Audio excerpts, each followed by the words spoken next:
I'm Christine Lisi. Quarterback Tom Brady plans to take his time before deciding what's next for him. Following the Buccaneers' NFC wildcard loss to the Cowboys on Monday Night Football, Brady told reporters there's no timetable for a decision on his future. He can't be franchise tagged and will become an unrestricted free agent unless the Bucs are able to re-sign him. Brady does have enough in the tank to come back for a 24th NFL season, believes ESPN's Herm Edwards. He still has enough arm talent to play. But the surrounding pieces around him are going to have to be really good for him to have success, right? Because that's where he's at in his career. Absolutely. He's 45 years old. I mean, he's phenomenal. He's the best quarterback ever played the position. There's no doubt about that. Herm Edwards on First Take. As expected, changes made by the Chargers. Offensive coordinator Joe Lombardi and quarterbacks coach Shane Day were fired. The fallout a couple of days after the Chargers coughed up a 27-point lead in Saturday night's AFC wildcard loss in Jacksonville. In addition, LA's offense consistently underperformed this past season, especially in the running game and red zone, even though they had quarterback Justin Herbert. We all know the game isn't over till it's over. So next time your car breaks down, don't call it quits. Head to eBay Motors. They have 122 million parts to take your car into overtime. Get the right parts at the right prices. ebaymotors.com. Let's ride.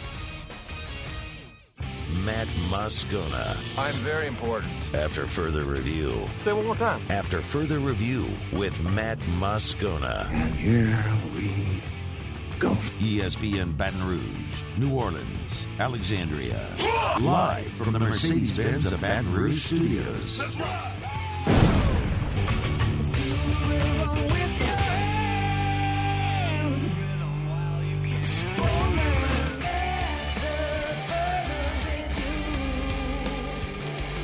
And off we go. Welcome aboard. Glad you're with us, AFR. I'm Matt. This is Shaq O'Neal, and I hate Matt. Paul O'Neal. They're chanting Paul O'Neal's name. Muso. And Mr. Toby Thompson.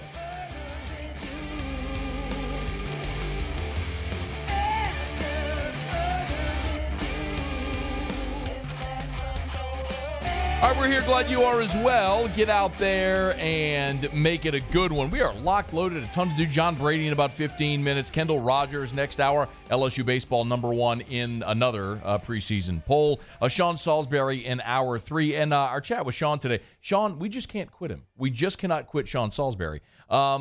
His weekly appearances ran with us through the regular season, but Sean, of course, does morning radio on Sports Talk 790 in Houston, and Sean Payton interviewed with the Houston Texans yesterday. So I want to talk about the possibilities involving or surrounding Sean Payton in Houston there with the Texans. So we'll get to all that a bit later in the show. Glad to have you aboard with us here. Thanks for joining us here on this Tuesday. Last week we had discussed it, and today it is now official. Walker Howard has entered the transfer portal. That's, again, not breaking news. He just said his goodbye formally with a Twitter post or post on social media, and his post really was dripping with emotion. The first line said, "As a kid, I always dreamed of playing at LSU. I never imagined being anywhere else. However, when things happen in life, we have to adjust and keep moving forward." He would go on to announce that he's finally looking for the best spot for him to grow. How thankful he is for his time at LSU, the relationships he's built. Thank Coach Kelly and the staff, and all of his teammates and friends. We talked last week about this when it was reported that he entered the portal, and by this point, the process is so far beyond just Walker's announcement, because he's going to announce his next destination here soon, and I think at this point we all know where that was going to be. As has been reported, Walker went to Ole Miss and visited on Friday, and then on Saturday was in Fort Worth visiting TCU. And it was reported yesterday, and I can confirm that Walker did have a representative from Florida visit here in Baton Rouge on Monday.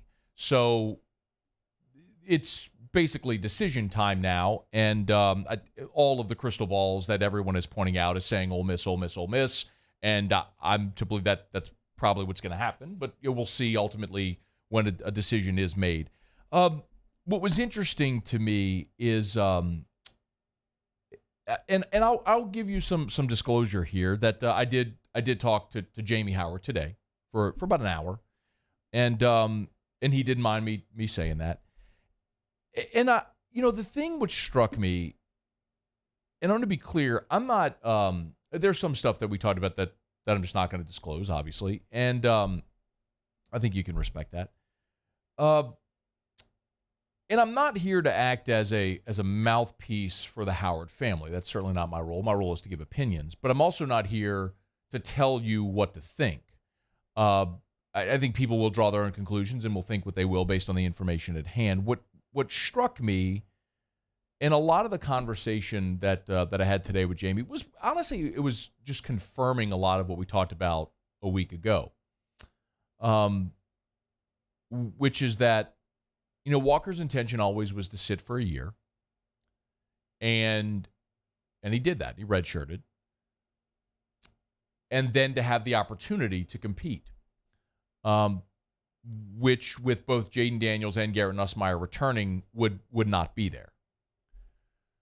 So, are you really getting better? Because let's be very honest, if you have Jaden Daniels and Garrett Nussmeier, they are getting all of the first and second team reps.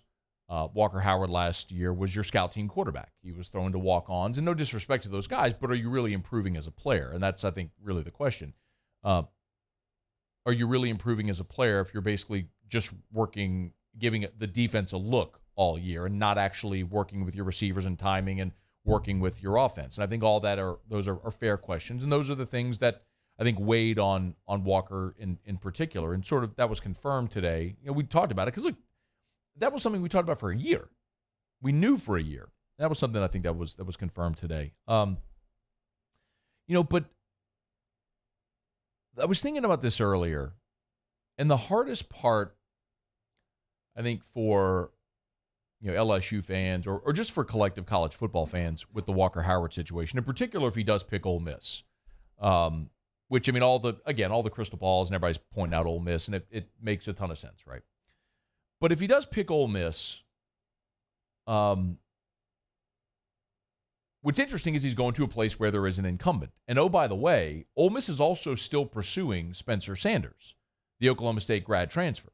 And if they land him and Walker, that would be two quarterbacks they would land in the portal, one being a fifth-year senior and one being and then obviously joining the incumbent in Jackson Dart, who's there. Now, the fair question would be, would all those guys stay? Would Jackson Dart stay? And I don't cover Ole Miss, and I don't pretend to know or even care what Ole Miss does, as long as it doesn't negatively affect LSU. But to the point, as college football fans, we have all been conditioned, I think, to believe certain things when it comes to guys making a transfer decision. They're either leaving to go somewhere where they can play, or where they're going to get the most NIL money. Is that fair? I think we would all agree. That's generally, if a guy leaves, it's because he's not playing, unless he's forced out, right? And that obviously wasn't the case with Walker. He's a good kid and great family, and LSU tried. I can tell you that in earnest, that LSU tried adamantly to keep Walker to the point to where they are still calling today, trying to get him to reconsider. But that, as I understand it, is not a possibility.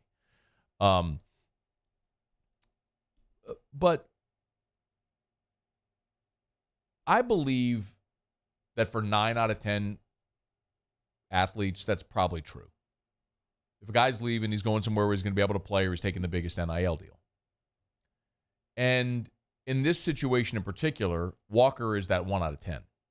He's just kind of an outlier in that he's probably going to go to a place where they have an incumbent. And you're going to say, well, why did he leave LSU? Because he's going to be able to compete, which he wasn't going to be able to this year at LSU, which we talked about last week and we've talked about for a year. We always knew this. Walker was going to sit for a year. Jaden Daniels was coming in as a 1-year guy. And then after that, Walker would be able to compete with Garrett Nussmeier for the starting job. Well, with Jaden and Nussmeier both returning, that opportunity wasn't there. Had Garrett Nussmeier entered the transfer portal, Walker would still be here. I don't mind saying that. I don't mind saying that. Either one of those guys. And with respect to NIL, the Howard family has means. I don't need to go into any detail about that, but suffice to say, like, they took a private plane to Oxford and Fort Worth this weekend. Money isn't the thing that was going to drive the decision. And I think, as we all just assume, and I think many will assume, that Walker just took the most NIL money, I will tell you definitively that that's not true.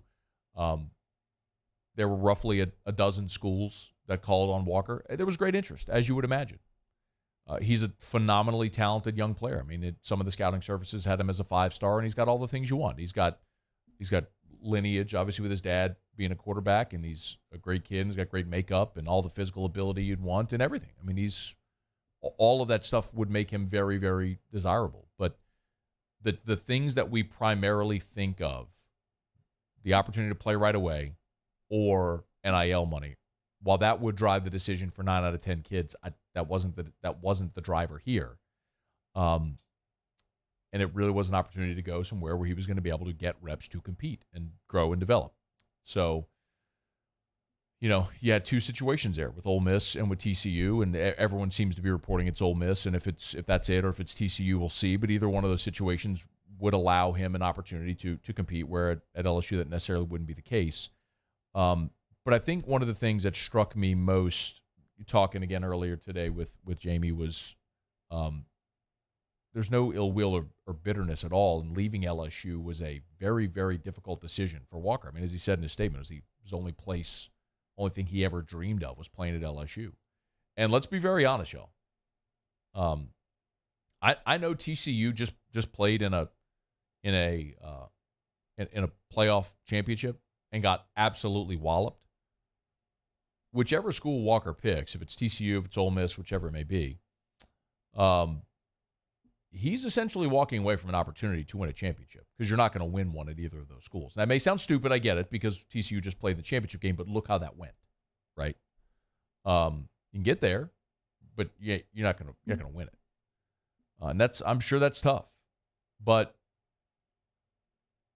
if you're an LSU fan, I think you can confidently understand that the LSU coaching staff tried to get Walker Howard to stay. So much as recent as today, still trying to work on it to get him to stay. But that's just not going to be in the cards. So when you look ahead I understand wherever Walker goes, I think people will root for him, want him to do well, except, if it is Ole Miss, when he's playing LSU. If it's TCU, you're a little further out of sight, out of mind. But, I think the respect between the player and the coaching staff is there. And my sense is that this wasn't a situation where anybody was promised anything that wasn't delivered, or it wasn't anything along those lines. It wasn't that anybody, was upset at anybody. It really was one of those outlier situations where you have a kid that's in that 10% that's not going to be driven by the thing that drives the majority of college football players. So Walker Howard did formally now announce that he's entering the portal, and I would assume we got to have a decision soon, right? Because classes start next week, so you have a deadline to enroll. You don't have to be enrolled the first day of classes, but by whatever that deadline is at these two places, he'll have to make a decision. So I assume we'll get that decision soon, and all the signs that you can see seem to be pointing one direction. But for LSU, you're in 2023. We'll say it again, you're better off. I mean, you're better off with a fifth-year senior in Jaden Daniels and a young veteran guy, Garrett Nussmeier. And you have time to plan for the future at the position, however that may look. So Walker Howard, again, today formally, or I guess it was Monday night, formally announced or said goodbye to LSU. And we'll see what's next. People will make their own decisions, but hopefully your decisions and your opinions are rooted in a little more understanding. All right, it's after further review. Mwani Wilkinson with LSU basketball. He's going to be on the shelf indefinitely. John Brady from the LSU Sports Radio Network is going to join us next. Glad you're with us here on a Tuesday edition of AFR. Stick around.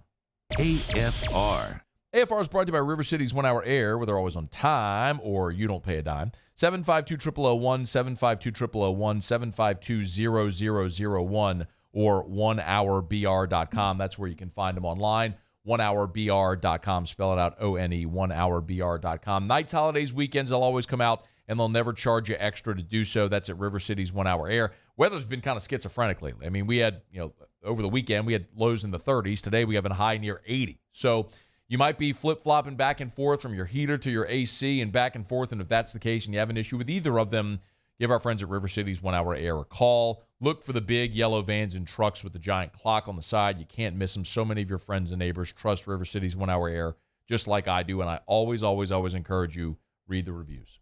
They've got more than double the amount of 5-star reviews of the next closest competitor because they've been treating people right in our community, doing great work for 40 years. It's River City's 1 Hour Air, 752-0001. Follow us on Twitter at 1045ESPN to cast your vote in the Citizens Bank and Trust Poll of the Day. Vote daily inside Off the Bench, anytime. Hunt Palmer. And after further review, Citizens Bank and Trust brings you the Poll of the Day via Twitter at 1045ESPN. Bayou Ford has $4,000 off MSRP plus $1,000 Ford credit cash on new 22 Ford F-150 XLT trucks. That's $5,000 off plus 0% financing. And all new Bayou Ford vehicles come with a 1 million mile warranty. The crew at Bayou Ford is going to do right by you. At Auctioner, we know healing is a team sport.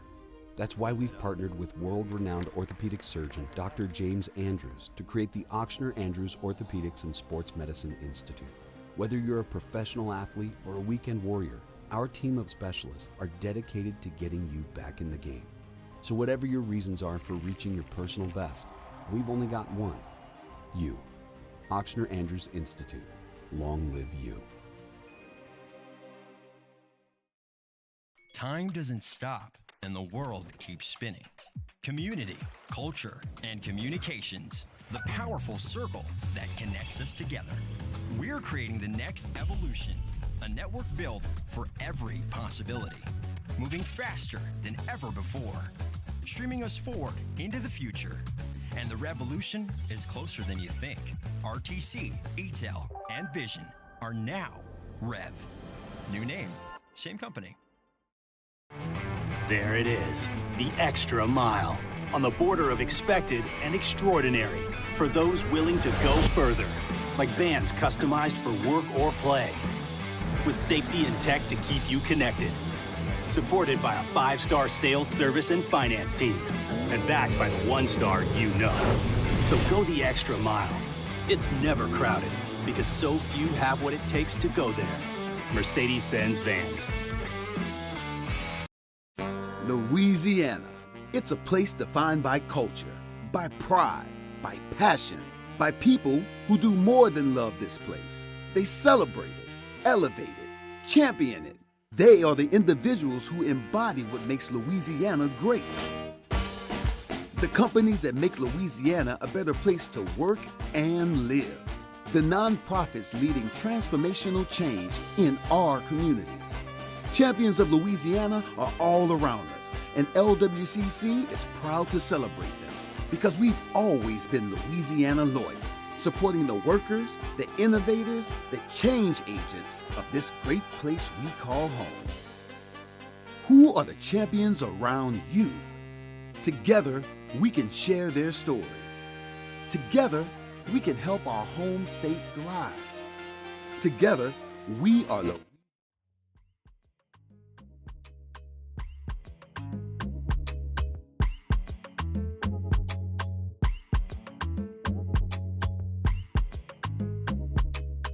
After further review with Matt Moscona, ESPN Baton Rouge, New Orleans, Alexandria.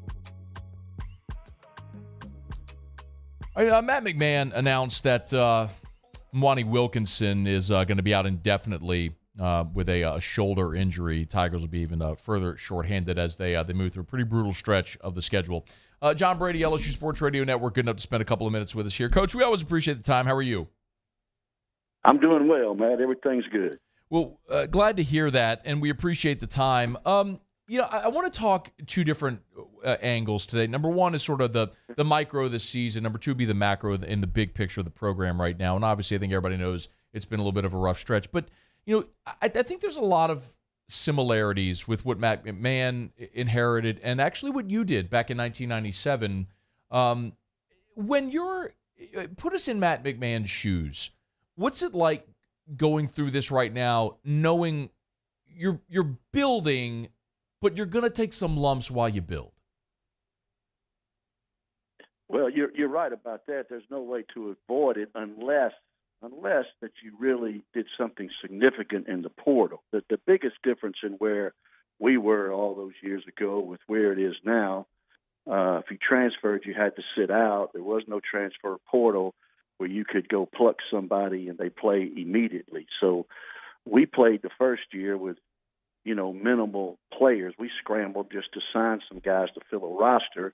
And there wasn't a lot of guys left that hadn't signed, and we couldn't transfer guys in because they had to sit. So a little different scenario. But I think what Matt sees and what LSU fans find it difficult to see, because I've said this many times, one of the traits of a LSU fan is he's not real patient. So,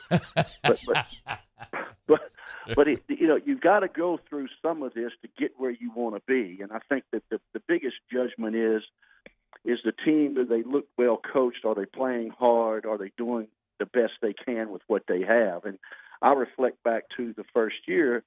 I've had several people tell me that may have been the best coaching job I did, because we played a lot of people pretty good. Number one, Kentucky rolled in, and we were within a couple of points and had a shot to really do something at the end. And I think that's what he's trying to establish. 10 new players. Everybody was all excited about Adam Miller, and I've said this before. I don't think it was fair to Adam, because when you sit out, it's like whispering around the room. Pretty soon the story that started winds up being a lot better than it was. And I think that's what's happened to him a little bit. And he hadn't played in a year and a half, so I think, it's going to be some time for him as well. So I think Matt sees the big picture. I know at times, as the head coach sitting in that chair, you feel like you're in a cocoon and you get blinders and you don't realize where you're headed. But I think he needs to see, and I think he does, where they're trying to go, and that as they get there, there are going to be some bumps in the road, and we've had a couple here lately. Do you see reason for optimism this year moving through conference play? Well, I think the key is the next 2 or 3 games. Can the team stay together from a mental standpoint and keep playing hard as they possibly can? Because I think toward the end, we have 5 or 6 games that we can win, because the schedule tilts our way in terms of playing the bottom teams as opposed to jumping off right off the bat with the best teams. And I think that's what's happened. The schedule's been a little bit unfair to this particular team and where it is, based on what needed to happen. I wish the schedule would have been flipped, but it's not, and you have to go through what you have to go through. And really, I look around the SEC, and outside of Alabama, several teams in the league struggle to score, and we're one of those. Tennessee's supposed to be a top 10 team. They can't get 60 in Knoxville against a pretty good Kentucky team, not a great Kentucky team. So if we can find a way to make a few baskets and get in the mid-70s as opposed to averaging 59 in the game after 5 SEC games, I think we have a chance to beat some of these teams as the schedule moves along. Can you go a little deeper? So I'm curious why this may sound kind of obvious, but why you prefer the lighter part of the schedule earlier than later? Because either way, you have to go through the grind, and it kind of seems like that's the pre-conference maybe served or aimed to serve that end for this LSU team. Yeah, you're right. But I wish, with where this team is and where the program is, to start off the bat with what we've done and then what we have coming up, it's not quite fair to winning games. It doesn't set up that way. It would have set up a little bit better, in my opinion, if the schedule would have been flipped, where we could start the first 6 or 7 games and go 3-4 or 4-3 or whatever the case may be, and have a little bit more confidence about ourselves as we move and play the upper echelon, of the league. John Brady is with us, LSU Sports Radio Network. Of course, Tigers will be back at it tomorrow at the Maravich Center. So let's take a look then at this sort of stretch and this sort of team right now and how it's going. First of all, I know Imani Wilkinson has had a lot of his minutes. He's lost a lot of those minutes here of late. How big of a loss is it not having Imani with the shoulder surgery? Well, he's a body. He's a practice body, and for some reason, and you look at his stats last year. He was productive from time to time, but I also think he had better players around him last year than he did this year, which helped him in the open floor, helped him get better looks at the goal.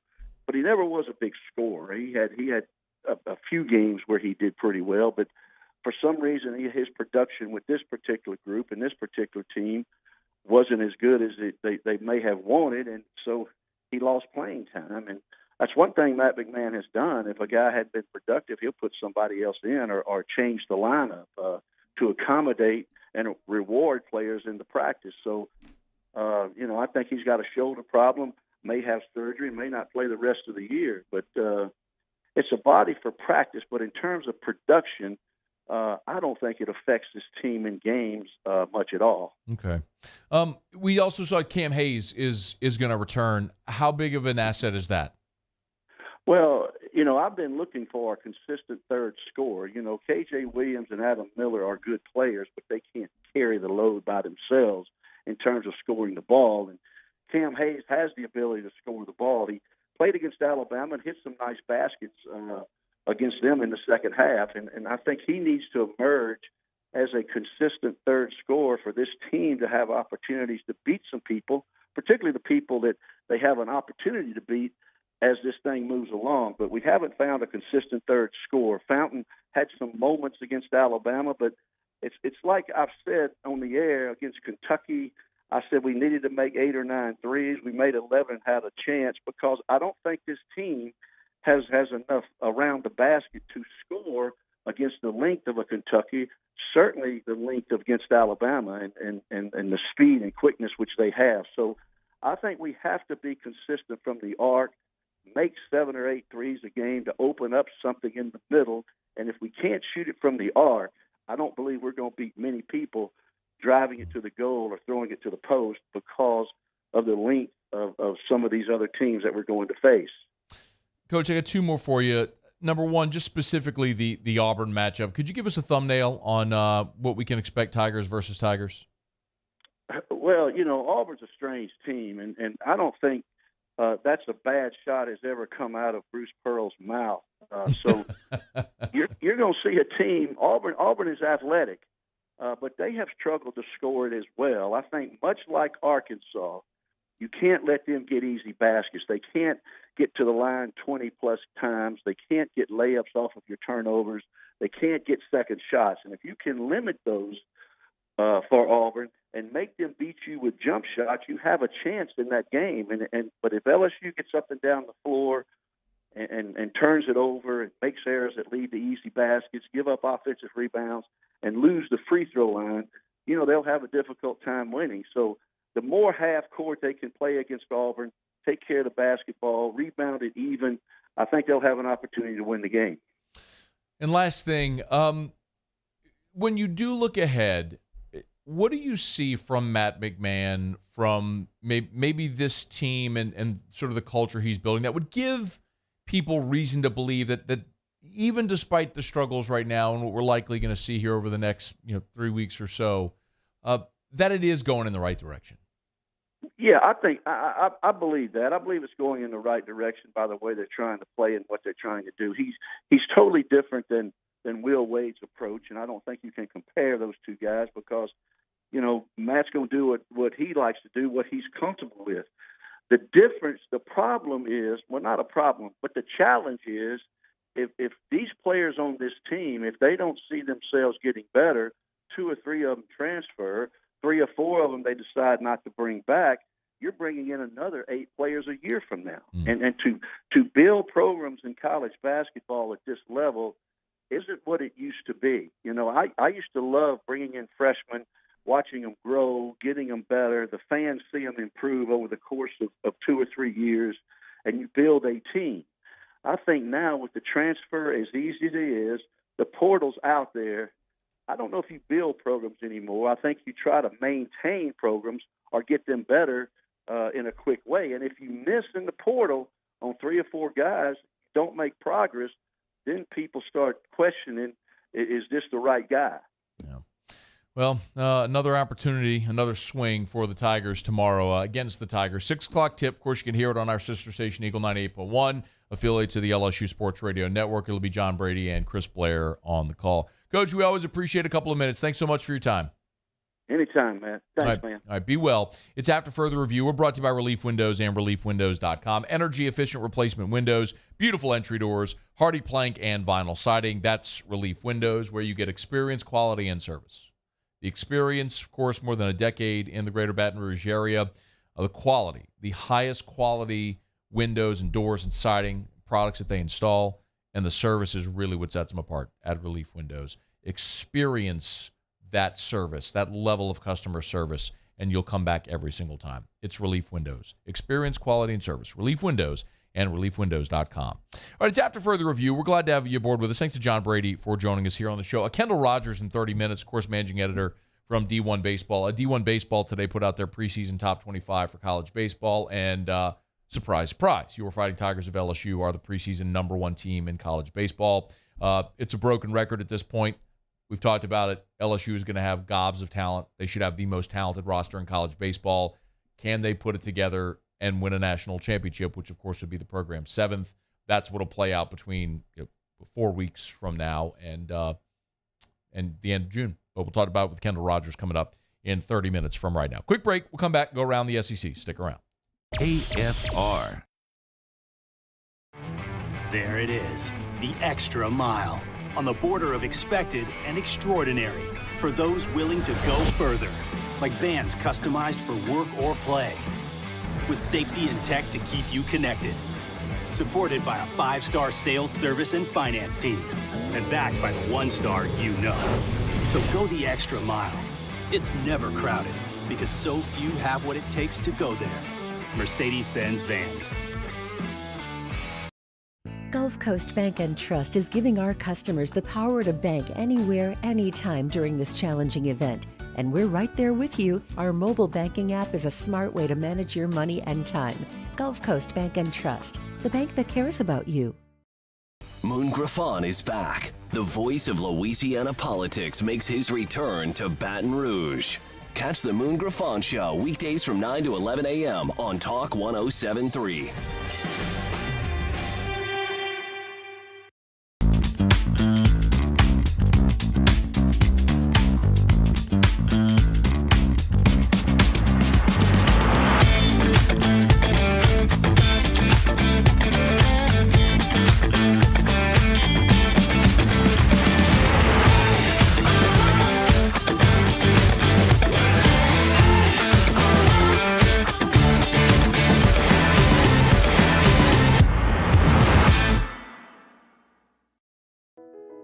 I've been doing business with Luba for 25 years. They're dependable, trustworthy. It's just the attention to detail with our clients. Our folks have years and years of experience. They're highly trained professionals, but many companies have that asset. What I'd like to think makes Luba a bit different is that we use those talents in a way that truly is dedicated to serving the needs of the folks who depend on us. Time doesn't stop, and the world keeps spinning. Community, culture, and communications, the powerful circle that connects us together. We're creating the next evolution, a network built for every possibility, moving faster than ever before, streaming us forward into the future. And the revolution is closer than you think. RTC, ETEL, and Vision are now Rev. New name, same company. At Auctioner, we know healing is a team sport. That's why we've partnered with world-renowned orthopedic surgeon Dr. James Andrews to create the Auctioner Andrews Orthopedics and Sports Medicine Institute. Whether you're a professional athlete or a weekend warrior, our team of specialists are dedicated to getting you back in the game. So whatever your reasons are for reaching your personal best, we've only got one: you. Auctioneer Andrews Institute. Long live you. Louisiana. It's a place defined by culture, by pride, by passion, by people who do more than love this place. They celebrate it, elevate it, champion it.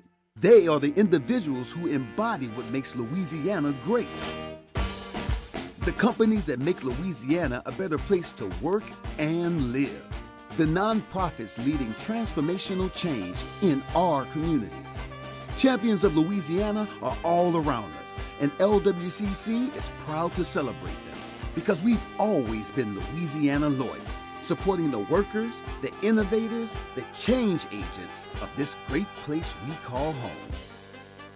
Who are the champions around you? Together, we can share their stories. Together, we can help our home state thrive. Together.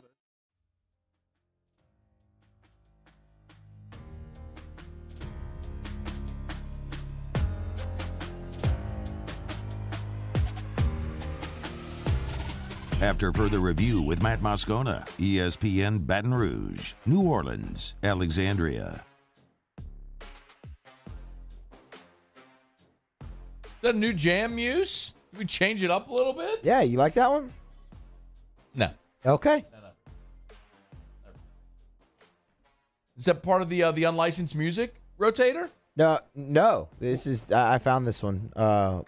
It is an unlicensed song, but it's not part of the rotator. Yeah, well, it's an unlicensed. Yeah. Oh, sure. All right. Getting used to a new set. We got a new tablet here, so I'm getting used to a new fancy. It is. So here in studio, we this is mine now. Guarantee bought this for me, so this goes with me. I take it with me out of studio, bring it in every day. This is exclusive. Like I think Hanny got one, I got one, and Paul got one. Paul got a new one. I bought it, Paulie. Look at that, man. So that's what happens when you're like the video manager guy. Makes things easier. Yeah, right. Paul, is that just so you can work from home now? I don't get it. Paul's got 15 computers. Like you've got 1, 2, 3, 4. You got how many screens do you have at your desk in there? 2. That's 2. So 6, and now a laptop or a tablet as well. And you got the Skype thing back there. Yeah. But like, why do you need one, Paul? You got everything. I probably could use like 3 or 4 more for talk about it. I mean, are you serious? You really need that many more? It would help. Wow. That's just being greedy, I feel like, at this point. I'm a little overwhelmed. I mean, I have a tablet and a desktop upstairs. My desktop upstairs and now this tablet, and I feel a bit overwhelmed. So Paul's got do the watch up, Paul. Show everybody your screens there. So everybody's watching. Like, I don't think you can zoom in there, can you, from the fisheye? Yeah, so Paul, wave so they can see where you are. Okay, like, that's 4 screens in front of Paul. Like, yeah, it's a lot. Yeah, there's a lot. He's like got a little cocoon of screens, and then one back there. Yeah, for sure. If you're watching on YouTube, you can see all that. Thank you for watching on YouTube, and of course on WBXH in Baton Rouge. Well, that's cable 19, Rev 144, and if you're cord cutter, it's 36.1. So we appreciate everybody for watching along with us here. All right, we'll go around the SEC in just a quick second. ESPN listed their best games of the college football season. A couple of LSU games were in it. I think you could probably guess. September 4th, the LSU-Florida State game came in at number 25 out of the top 100. So it didn't go LSU's way. And quite honestly, that was not a great game. It was a dramatic ending to the game, but the game itself was pretty miserable. I mean, LSU was offensively inept for a half. It was sloppy, the muffed punts and all that sort of stuff, but there was drama at the end. So maybe that's part of what the appeal is. Certainly it was a memorable game. I don't know if I'd say it was the best game. The top 4, however, number 4 was LSU, Alabama. Number 3 was Tennessee, Alabama. So Alabama's the 2 times they were upset were 4 and 3. And then 2 and 1 were the 2 semifinal games. 2 was the Georgia win over Ohio State, and 1 was the TCU win over Michigan. So for all of the moaning and complaining about how non-competitive the playoffs are, the 2 best games of this college football season were your 2 semifinal games. Now, the championship game was a rout, but it further illustrates expansion is good. You're going to get meaningful games on campus in front of home fans. You're going to get highly competitive games without players, opting out, and it's going to be good. And also, I think this list is validating. So if you just look at the regular season outside of the playoffs, the LSU Alabama win was the second best game of the college football season. So it's validating for just how memorable that was, not only for us as LSU people who love and support the program, but as people who watch college football, who watched that this year transpire. All right, it's after further review. We're glad to have you with us here. We do it every day about this time. Let's go around the SEC. Around the SEC, presented by Gulf Coast Office Products, excellence in imaging solutions. The Alabama Crimson Tide. Investigators wrote in a court document that Darius Miles admitted to providing the handgun that was used to shoot and kill Jamea Harris. Another man is accused by police of firing the gun and killing the young woman on Saturday night. His name is Michael Lynn Davis. They are both charged with capital murder in the shooting death. Miles no longer on the Alabama basketball team. The Arkansas Razorbacks. Kendall Briles has another suitor. He just went through a little do-si-do with Mississippi State, decided to stay there on the Hill. Had previously been pursued by Miami, and now TCU is hot after the Hogs OC. Briles is in his 8th year as an offensive coordinator. He was the OC at Baylor in 2015 and 2016. Razorbacks put up 32.5 points per game this season. Briles' salary is at $1.25 million per year at Arkansas. We'll see if TCU can lure him away. The Georgia Bulldogs. Dominic Blaylock has entered the transfer portal. He is a fan favorite among Georgia. They're at Georgia, but you might recall he missed the entire 2020 season battling back from 2 ACL injuries. The first one was suffered in the SEC championship game against LSU back in 2019. Blaylock played in all 15 games this past year. He'll have 2 seasons of eligibility remaining. The Mississippi State Bulldogs. And State's landed Kobe Albert, the transfer safety from Kentucky. He announced his commitment to Mississippi State. Of the 5 players the Bulldogs have landed via the portal, Albert is the 4th defensive back. Spent just 1 season at Kentucky, played in 10 games this past year. Out of high school, he had interest from Auburn, Michigan, Maryland. It was Ole Miss and Arkansas pursuing him heavily in the portal, but Mississippi State ends up landing his services. All right, there you have it. That is Around the SEC, presented by Gulf Coast Office Products. Shout out to our guy Trey Beal and our friends Gulf Coast Office Products. You know where to find them, gcopnet.com. gcopnet.com for Gulf Coast Office Products. Face-to-face sales service after the sale. If you have an office and you need office equipment, scanners, faxers, fax machines, copiers, all in one, they've got it at Gulf Coast Office Products, where they proudly sell the Savin line, but they will maintenance all makes and models. It's Gulf Coast Office Products, gcopnet.com for Gulf Coast Office Products. I didn't crumple the sheets up in a paper ball. Did you like it or not? Actually, I don't like it, See? and I'll tell you why. It was too quiet, wasn't it? It's too quiet, and also that's my cue. I've used that as my cue for when I know you're done reading that story. Yeah. And to hit the next Well, now one. you could have just watched me because I took the paper and I just placed it next to me. Ah, okay. There was your visual cue. I still don't like it as much, though. I'll be honest. People like the... It's a satisfying sound, though, isn't it? Yeah. See? It's another reason I love radio, man. Like, you do that for radio. You don't do it for TV. I mean, I guess TV does give you I've given TV the visual of me throwing the paper at the camera. Yeah. But I did like when we had the basketball I was just goal about to say, I miss our basketball goal. What happened to that? I literally have no idea. I don't know people where started that is. messing with it. Yeah. Like people moved it. Yeah. It's still connected to the TV. What? It's just broken. Oh, I don't see it up there, man. Or it must have fallen on the ground. It was probably there did. like last week. I saw it. It's not there, Paul. Maybe we could fix it. If we find it, maybe we could fix it. Go ahead, Muse. You find it and fix it and have it ready for tomorrow. We'll see, maybe. Yeah. No, it was your idea. So find it, fix it, have it ready for tomorrow. Okay. Muse is going to fix the basketball goal. We'll have it back tomorrow for all of our viewers who like to watch me shoot the goal. It'll be done tomorrow because Muse is going to do it. I have no doubt. I have no doubt in my mind it'll get done. Right? Just like I had no doubt that it would take us a year to get a Mike Triplett intro. Got done. Paul, what do you think? Odds that Muso actually has a basketball goal fixed tomorrow, right there, affixed to the monitor. 0.1. So 0.1%? Yeah. I said odds, but okay. So the percentage chance, we'll say 0.1%. Less than 1%. He's basically saying, Muse, you will not do what you say you'll do. It would actually probably be easier to just go buy a new one.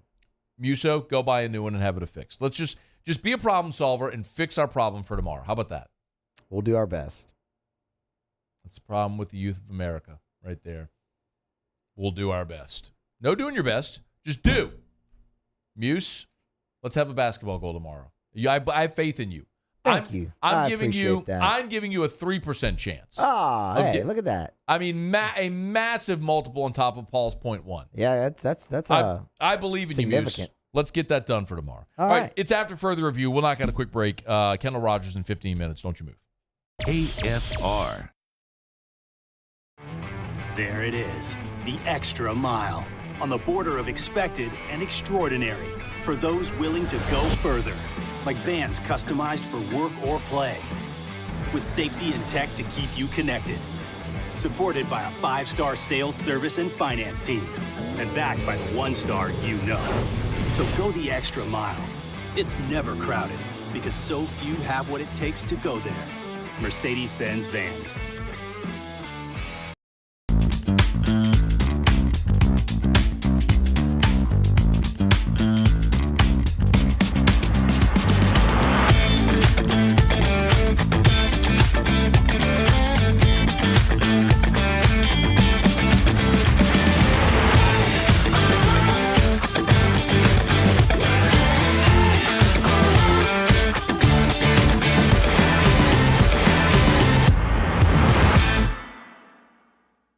Bayou Chrysler Dodge Jeep Ram has $7,500 off new 2022 Ram 1500s. New 2022 Ram 1500 trucks on our lot now with $7,500 off MSRP. All new Bayou vehicles come with a 1 million mile warranty. If you need sales or service, the crew at Bayou is going to do right by you.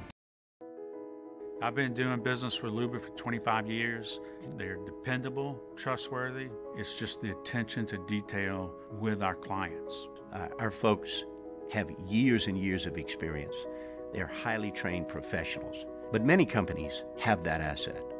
What I'd like to think makes Luba a bit different is that we use those talents in a way that truly is dedicated to serving the needs of the folks who depend on us.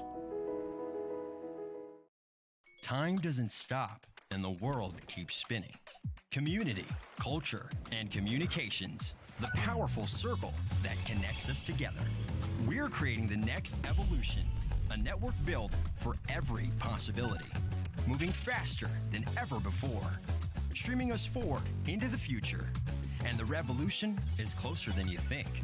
RTC, ETEL, and Vision are now Rev. New name, same company. At Auctioner, we know healing is a team sport. That's why we've partnered with world-renowned orthopedic surgeon Dr. James Andrews to create the Auctioner Andrews Orthopedics and Sports Medicine Institute. Whether you're a professional athlete or a weekend warrior, our team of specialists are dedicated to getting you back in the game. So whatever your reasons are for reaching your personal best, we've only got one. You. Auctioner Andrews Institute. Long live you. Louisiana. It's a place defined by culture, by pride, by passion, by people who do more than love this place. They celebrate it, elevate it, champion it. They are the individuals who embody what makes Louisiana great. The companies that make Louisiana a better place to work and live. The nonprofits leading transformational change in our communities. Champions of Louisiana are all around us, and LWCC is proud to celebrate them because we've always been Louisiana loyal, supporting the workers, the innovators, the change agents of this great place we call home. Who are the champions around you? Together, we can share their stories. Together, we can help our home state thrive. Together, we are Louisiana loyal. Always.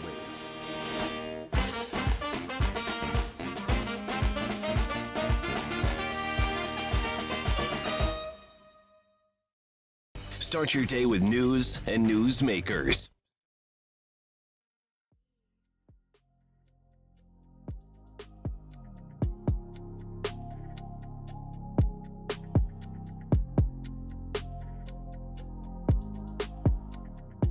After further review with Matt Moscona, ESPN Baton Rouge, New Orleans, Alexandria.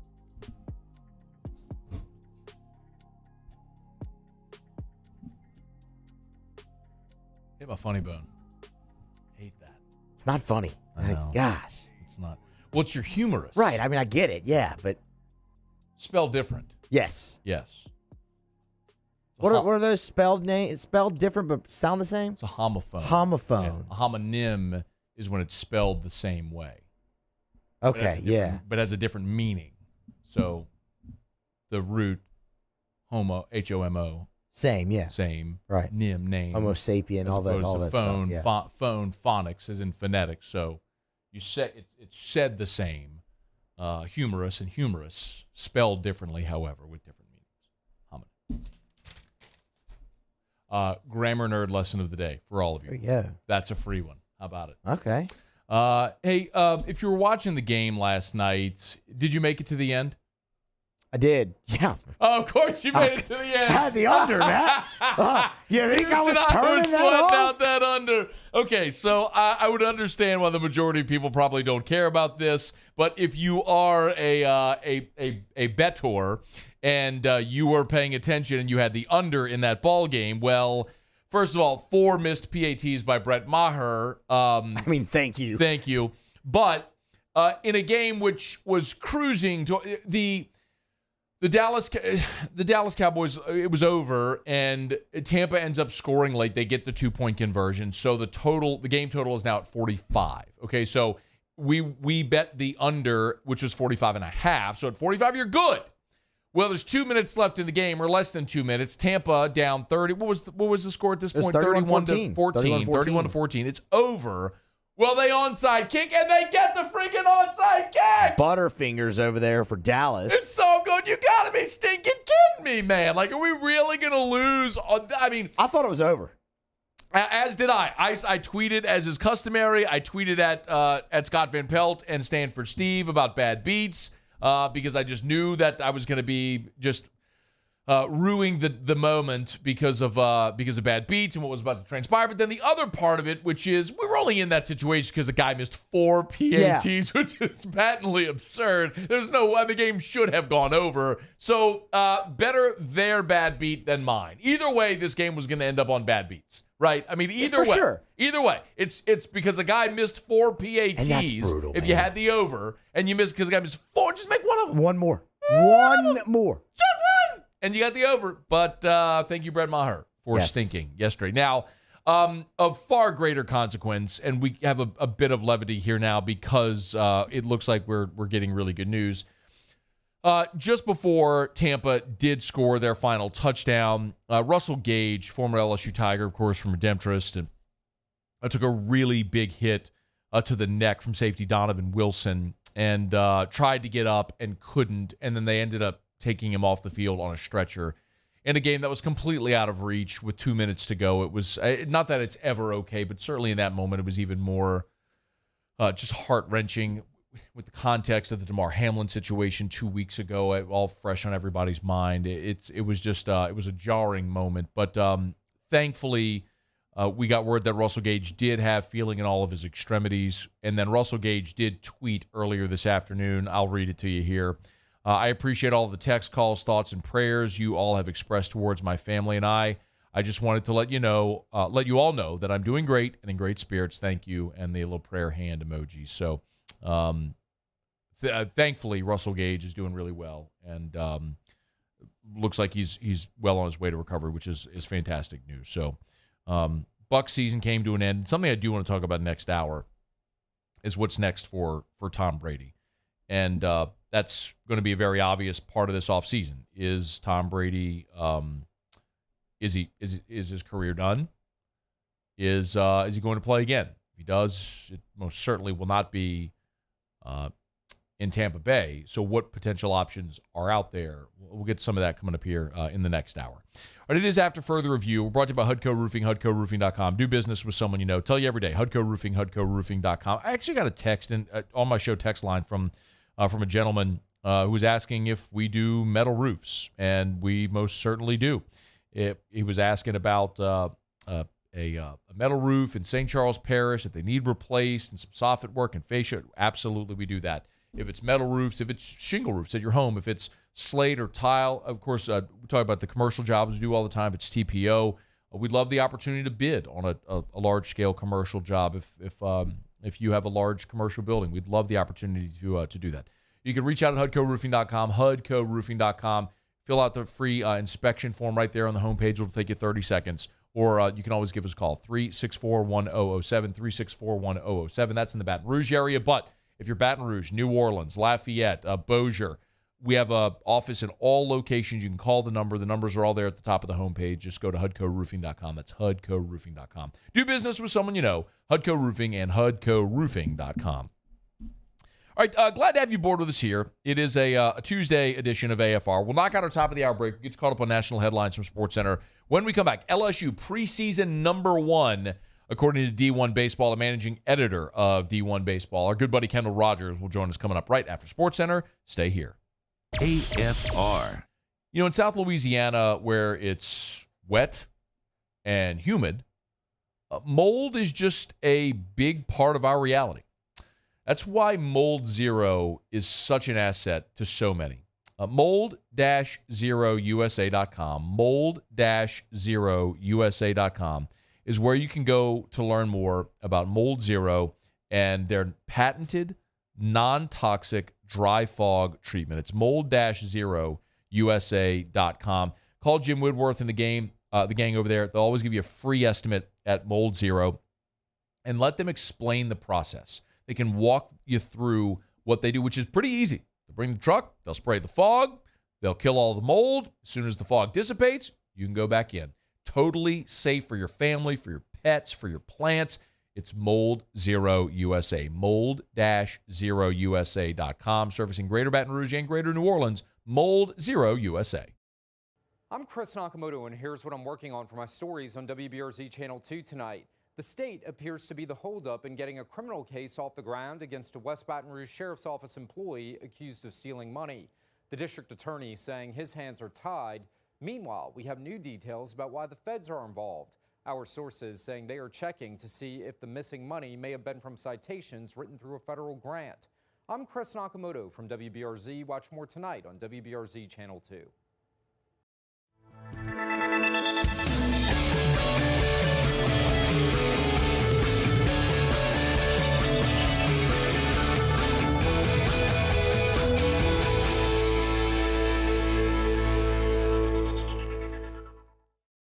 Follow us on Twitter at 1045ESPN to cast your vote in the Citizens Bank and Trust poll of the day. Vote daily inside off the bench, anytime.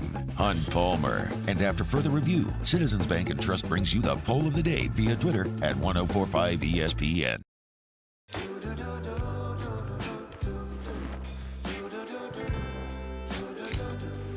I've got that blue sky.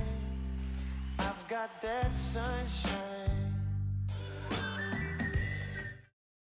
Gulf Coast Bank and Trust is giving our customers the power to bank anywhere, anytime during this challenging event. And we're right there with you. Our mobile banking app is a smart way to manage your money and time. Gulf Coast Bank and Trust, the bank that cares about you. I've been doing business with Luba for 25 years. They're dependable, trustworthy. It's just the attention to detail with our clients. Our folks have years and years of experience.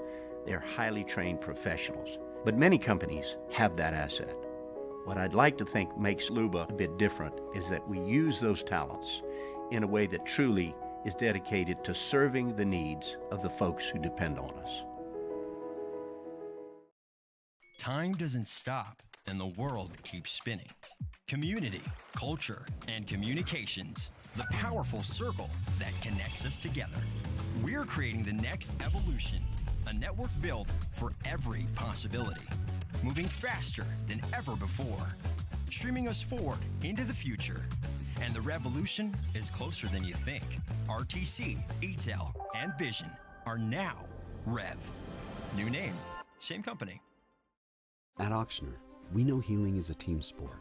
That's why we've partnered with world-renowned orthopedic surgeon Dr. James Andrews to create the Auctioner Andrews Orthopedics and Sports Medicine Institute. Whether you're a professional athlete or a weekend warrior, our team of specialists are dedicated to getting you back in the game. So whatever your reasons are for reaching your personal best, we've only got one: you. Auctioner Andrews Institute. long live you.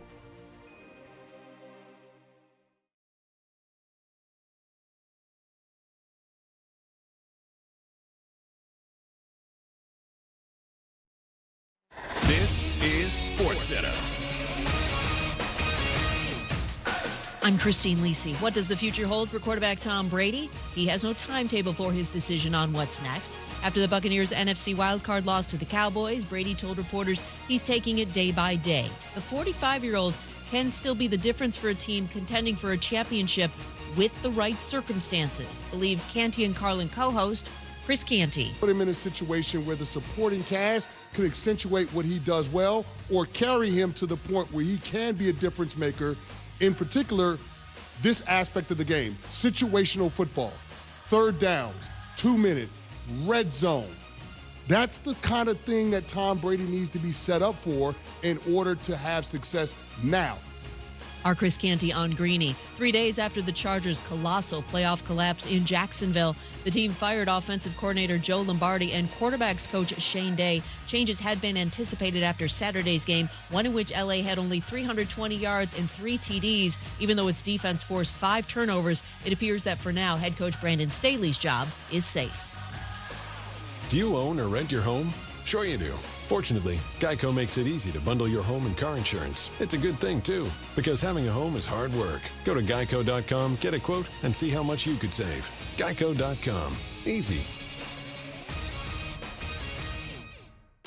Matt Moscona. I'm very important. After further review. Say it one more time. After further review with Matt Moscona. And here we go. ESPN Baton Rouge, New Orleans, Alexandria. Live from the Mercedes-Benz of Baton Rouge studios. Let's ride.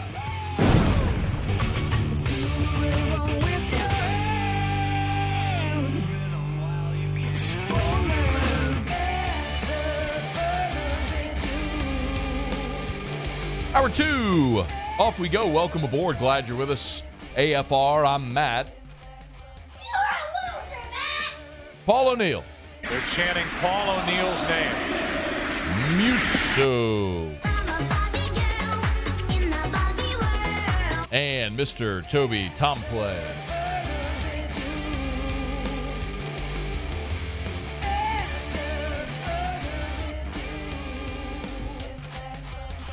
All right, we're here. Glad you are as well. Sean Salisbury, 1 hour from right now. Sean Payton interviewed with the Texans. We'll go to Houston in an hour. 1 month from today, February 17th, opening night out at Alec Box Stadium. It is time to start tilling the soil as we get you ready for the college baseball season that is coming, and one that should be quite fun if you cheer for the purple and gold. D1 baseball with their preseason rankings out today. As you might have guessed, your Fighting Tigers of LSU, the preseason #1 team in America. The managing editor over at D1 Baseball is our good friend Kendall Rogers, good enough to join us now. Get used to it. It's that time of year. You're going to start hearing Kendall a lot on this air. How are you, man? I'm doing well. I'm not so sure it's a positive thing for your listeners. They have to listen to me every single week. Well, it means we're talking college baseball, and my guess, Kendall, is that LSU fans are going to have a lot of fun this year. How easy or difficult was the decision to land on LSU at #1? You know what? It was pretty easy. I mean, I think if you look at this team overall, I mean, I feel very good about the pitching. I think anytime you have the option of having Thatcher Hurd or Grant Taylor or Ty Floyd as your potential midweek starter, that kind of tells you this team's going to be really good. And that's not including Christian Little or Chase Shores, and the list kind of goes on. And so I think when you look at the star power of the starting rotation, you look at the depth of the back end of the bullpen, you know, two things, frankly, like LSU had no star power on the mound last year, and they have that this year. And then you kind of combine that with the offensive lineup with Cruz and Tommy White and Trey Morgan, finally 100% healthy. You know, he wasn't 100% healthy last year. And so just to have all those pieces back, it was pretty clear for me. But I will say this, Tennessee was close. If Tennessee doesn't lose some of those guys like Drew Gilbert offensively, you know, they've got all the rotation back. They probably have, you know, you could argue Dylan Cruz or Chase Dolander is the #1 prospect in America. They've got Chase Dolander back on Friday nights. And then you look at Tennessee offensively, you know, they added Malia Huna out of the transfer portal, and then they have Blake Burke and Jared Dickey back. So I think Tennessee's going to be really good. And the one thing I wonder about the Vols too, Matt, is, so many times in sports, it's the team after the team. And I think Tennessee last year got so wrapped up in playing at such an insane emotional level that I just wonder if this team, after learning those lessons, is a team that finally gets it done. Time will tell. Interesting. That happened with Tennessee football back in 1998. 97 was the Peyton Manning team that won the SEC but lost the Orange Bowl, and then came back and a year later with T. Martin and won the national championship. You mentioned a lot of names with LSU staff, Kendall, and you're right to do so. Do you have any questions about LSU's pitching staff? Not really. I'll be honest. No, seriously. So the day I watched LSU against Louisiana or Louisiana Lafayette. I guess I better say both. I guess I better say both on this show. No. ULL. Lafayette. The day I saw them, Grant Taylor, spin rates were off the chart. He was up to 98 with his fastball. Ty Floyd, that was the best I've ever seen him. Out of high school, I remember Paul Maneri telling me, hey, man, this guy's up to 96. And, we just never saw that. We're seeing that now with Ty Floyd. And then you had, Christian Little, who I was told up to 95, 96 out of the bullpen. And then you got Chase Shores, a big freshman, who's got just a nasty slider, a nasty breaking ball, again, up to 94, 95. So, I guess the only question mark would be, how does Chase Shores move into a back-end role in the SEC? How does Christian Little, how does he mix as a potential closer type as opposed to being groomed as an eventual starter at Vanderbilt? That would be the question mark with this pitching staff, and that's a pretty good question mark to have if you're an LSU fan. By the way, he's on Twitter at Kendall Rogers, D1 Baseball. You can go to D1Baseball.com. It seems like every day you all put out these lists, right? The top 100 college prospects or the top juniors or seniors or freshmen or transfers. And LSU players are just littered all over it. Kendall, can you put some context around? Because, listen, it's one thing for me to sit here and say it every day. But, this is what you do professionally for your life. Can you put some context around the amount of talent that you see on this team right now? It's crazy. Honestly, it's kind of in a 1 year snapshot. It's kind of unprecedented because you'll see programs go out there and they'll get a really good recruiting class, they'll get another really good recruiting class, and all of a sudden, by the time that first class are juniors, the junior and sophomore classes are really good. But to have this influx of guys in 1 year is incredible. For Thatcher Hurd, for instance, he was one of the best freshman pitchers I saw last year. For him to go in a position now where he might end up being a midweek guy throwing against, Southeastern and throwing against Nicholls State, that's incredible to me. So, yeah, it is unprecedented on a 1 year snapshot. But I'll say this, Jay Johnson, and what's funny about this is, people would think Jay's like this, but Jay, to quote Michael Jordan, he kind of took it personal last year when they didn't get their regional. He went to LSU thinking, hey, I've got to win big from day one. And when they did not win a regional, Jay legitimately thought that season was kind of a failure. So even though he saw some strides in some different areas, Grant Taylor at the end of the year specifically, he took it personal, and he went out there in the transfer portal. He went out there on the recruiting circuit and got it done. And now he's got a team that can bring this program its 7th national title. I'd love a thought on Paul Skeens as well, because he's likely going to be the guy that takes the ball on Friday nights. We've had Jay talk about him. I'd just love to hear your thoughts. Yeah, I think the biggest thing with Paul is just, I wouldn't say it's a question mark, but, Paul is going from playing in Mountain West and playing at Air Force to being a Friday night guy, which opening weekend, got to go to College Station and A&M. And, I actually love that for Paul. I think if you're LSU and you're Jay Johnson, that is a perfect place to start SEC play on the road. And I think just how he makes that transition is the really interesting thing to me. But I'll tell you what, I was watching – because I did not see him the day in Lafayette. He was on the shelf. But, I was looking at some synergy video of him. And, it was a nasty fastball, 98, 102, sitting 98, 102. With a changeup, 93, 94, and a slider, oh, by the way, 86, 89.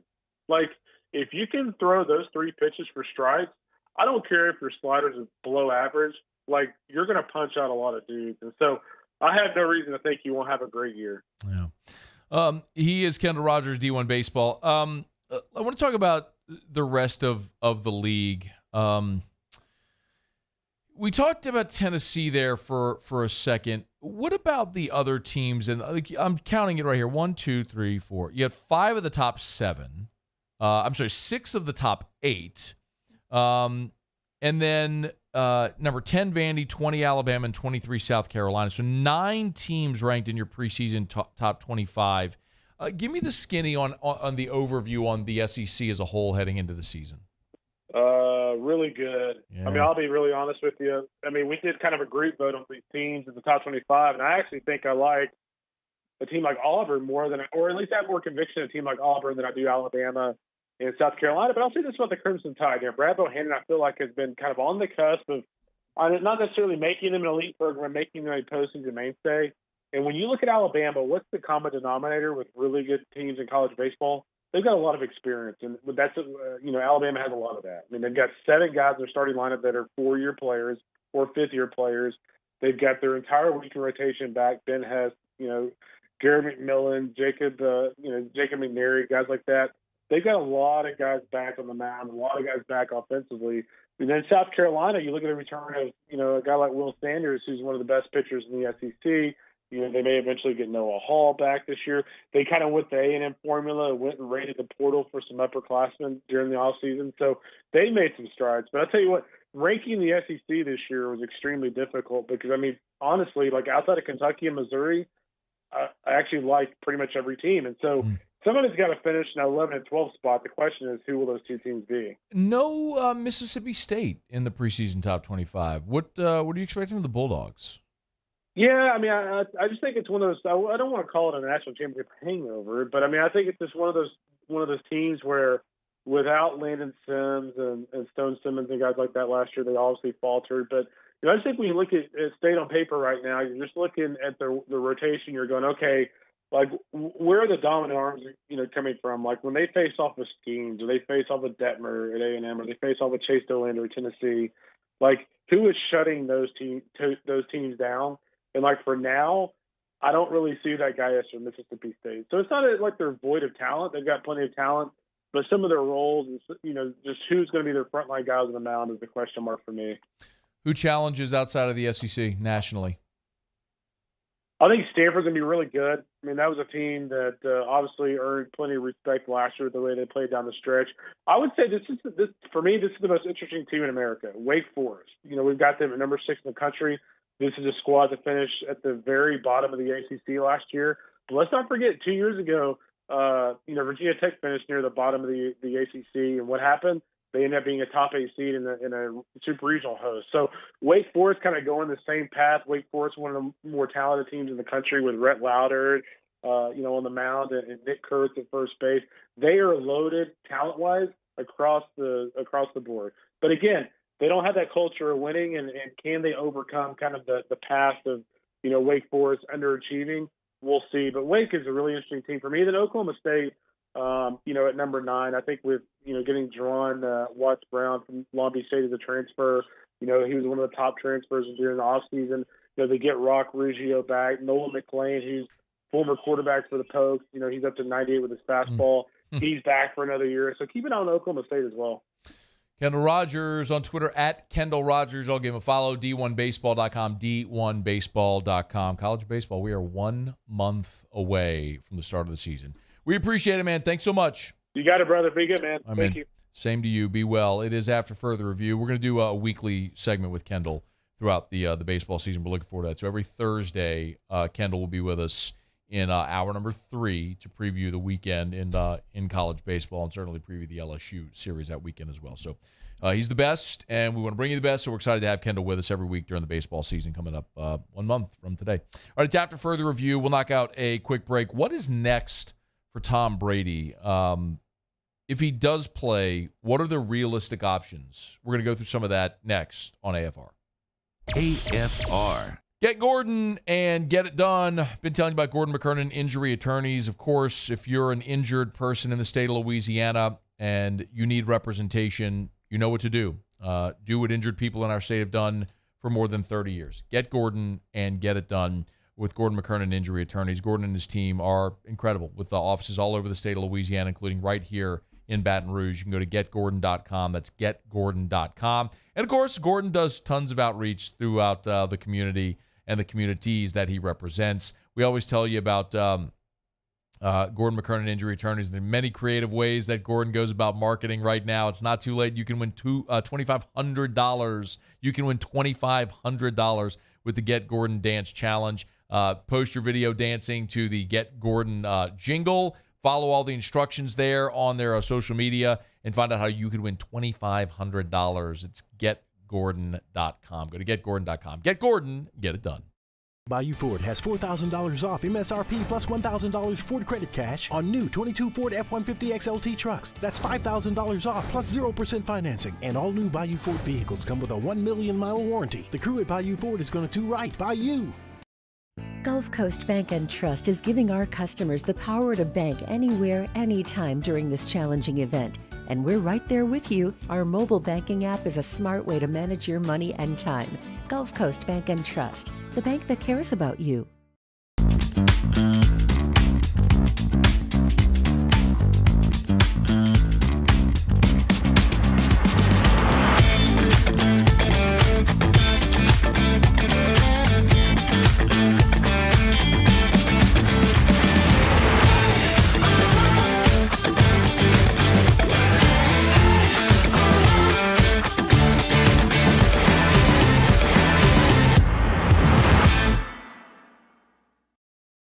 Louisiana. It's a place defined by culture, by pride, by passion, by people who do more than love this place. They celebrate it, elevate it, champion it. They are the individuals who embody what makes Louisiana great. The companies that make Louisiana a better place to work and live. The nonprofits leading transformational change in our communities. Champions of Louisiana are all around us, and LWCC is proud to celebrate them because we've always been Louisiana loyal, supporting the workers, the innovators, the change agents of this great place we call home. Who are the champions around you? Together, we can share their stories. Together, we can help our home state thrive. Together, we are Louisiana loyal. Always.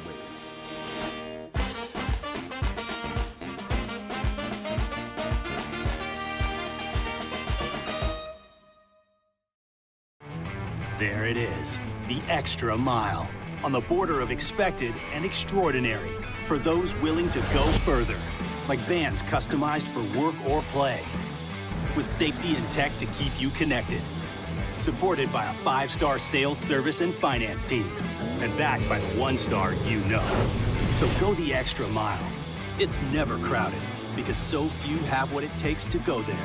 Mercedes-Benz Vans. I've been doing business with Luba for 25 years.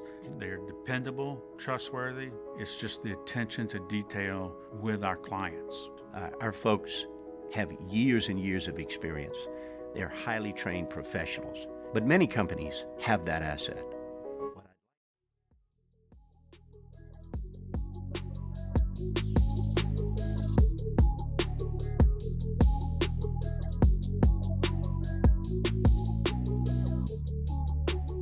After further review with Matt Moscona, ESPN Baton Rouge, New Orleans, Alexandria.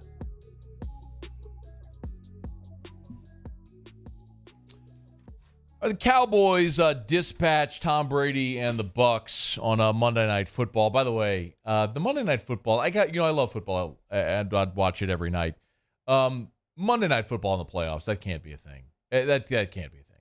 And now Dallas, which was really dominant last night, had to play on Monday, and now they'll travel home to Dallas, presumably have an off day today, and then have a short week before they have to travel out to the West Coast, to Northern California, to play the Niners on a short week, who the Niners have a long week after having played on Saturday. What a horrible disadvantage that is in the postseason. I mean, first of all, just having to go on the road in the postseason is tough, and then having to do it on a short week while your opponent has an extra day's rest, that's fundamentally absurd, and that needs to be done away with. But the bigger story, of course, is going to be Tom Brady and his future, as it has been every year for the last handful of years at the end of the season, wondering how much longer is a guy at 45 years old going to continue to play? And Tom Brady was asked that, as you might expect, after the game. I'm going to go home and get a good night's sleep as good as I can tonight. And Or when you want to figure stuff out? I mean, that was first. No, I'm not. This has been a lot of focus on, this game. So, yeah, it's just be one day at a time, truly.